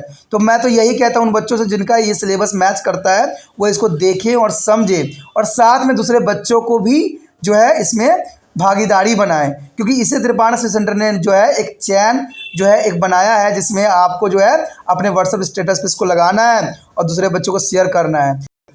तो ये जो है आप जो है बहुत आसानी से कर सकते हो और इसको समझ सकते हो, ठीक है। आप पे जोर नहीं दिया जा रहा है, आपको जो है प्यार से इसको समझने की आवश्यकता है और इसको जो है बहुत ध्यान से सुनिए और समझिए, ठीक है दोस्तों। आगे जो है हम 15वां चैप्टर मिलेंगे। इसी के साथ जो है दोस्तों हमारा टॉपिक आज खत्म हो रहा है, ठीक है। अगर आपको अच्छा लगा तो लाइक शेयर सब्सक्राइब जरूर कीजिए। अगर पहली बार अगर आप वीडियो देख रहे हो, पहली बार मेरे चैनल पे आए हो तो सब्सक्राइब करना आपका फर्ज बन जाता है। सब्सक्राइब करने से ये होगा कि जो भी मैं आप क्लास के रिगार्डिंग कोई भी वीडियो डालूंगा उसका नोटिफिकेशन जो है समय समय पर आपको प्राप्त होता रहेगा। अगर सब्सक्राइब नहीं कीजिएगा, अगर आप दोबारा से त्रिपान स्टडी सेंटर पर आने की कोशिश कीजिएगा तो वहां पर आप त्रिपान लिखिएगा तो जो है वो त्रिपस कर देगा, ठीक है। जो आप गूगल पर सर्च करोगे त्रिपस कर देगा, जिससे वजह से आप जो है मेरे वीडियो का जो है फायदा नहीं उठा पाओगे। तो सोचिए मत, विचार मत कीजिए, सब्सक्राइब कीजिए। आप सोचते होइएगा कि मेरे जो एग्जाम खत्म हो जाने के मेरा क्या जरूरत है त्रिपान स्टडी सेंटर से, ठीक है, तो इसलिए सब्सक्राइब नहीं करने की सोचिएगा। लेकिन दोस्तों ऐसा नहीं है, त्रिपान स्टडी सेंटर जो है बहुत हेल्पफुल है। क्यों? क्योंकि ये जो है आपके 8th class 9th 10th 11th 12th जो आर्ट्स के सब्जेक्ट को कवर करता ही है, प्लस जो है ये NIOS बोर्ड के जो है 10th + 2 को भी कवर करता है। साथ में BA जो है फर्स्ट ईयर से लेकर 6 सेमेस्टर तक बच्चों के लिए ये अग्रसर रहेगा आर्ट्स सब्जेक्ट में। तो सोचिए नहीं, विचार नहीं कीजिए, काफी जो है त्रिपान स्टडी सेंटर का फायदा ही फायदा है, ठीक है। अगर आप मुझे प्रोत्साहित करोगे तो आपके लिए मैं तरह तरह के वीडियो बनाऊंगा जो आपको फायदा पहुंचाएगा। एग्जाम के तौर पर मैं आपको जो है पेपर भी आपको सोल्यूशन करके दिखाऊंगा जो आपके लिए फायदेमंद रहेगा। अगर नहीं सब्सक्राइब कीजिएगा, मेरा मनोबल घटेगा, तो हो सकता है कि आपको फिर दोबारा मैं नया वीडियो बनाऊं और आपको फायदा ना पहुंचाऊं। तो अभी भी नहीं सोचिए, मेरा जितना आप फैलाइएगा, जितने दूसरे बच्चों के साथ शेयर कीजिएगा, उतना जो है मैं आपके लिए कार्य करने में अग्रसर रहूंगा, ठीक है दोस्तों। इसे सोचिए मत, विचार मत कीजिए, अभी सब्सक्राइब कीजिए और अपने व्हाट्सएप स्टेटस पे लगाइए और दूसरे बच्चों के साथ भी शेयर कीजिए, ठीक है दोस्तों। अपना ध्यान रखना, बाय।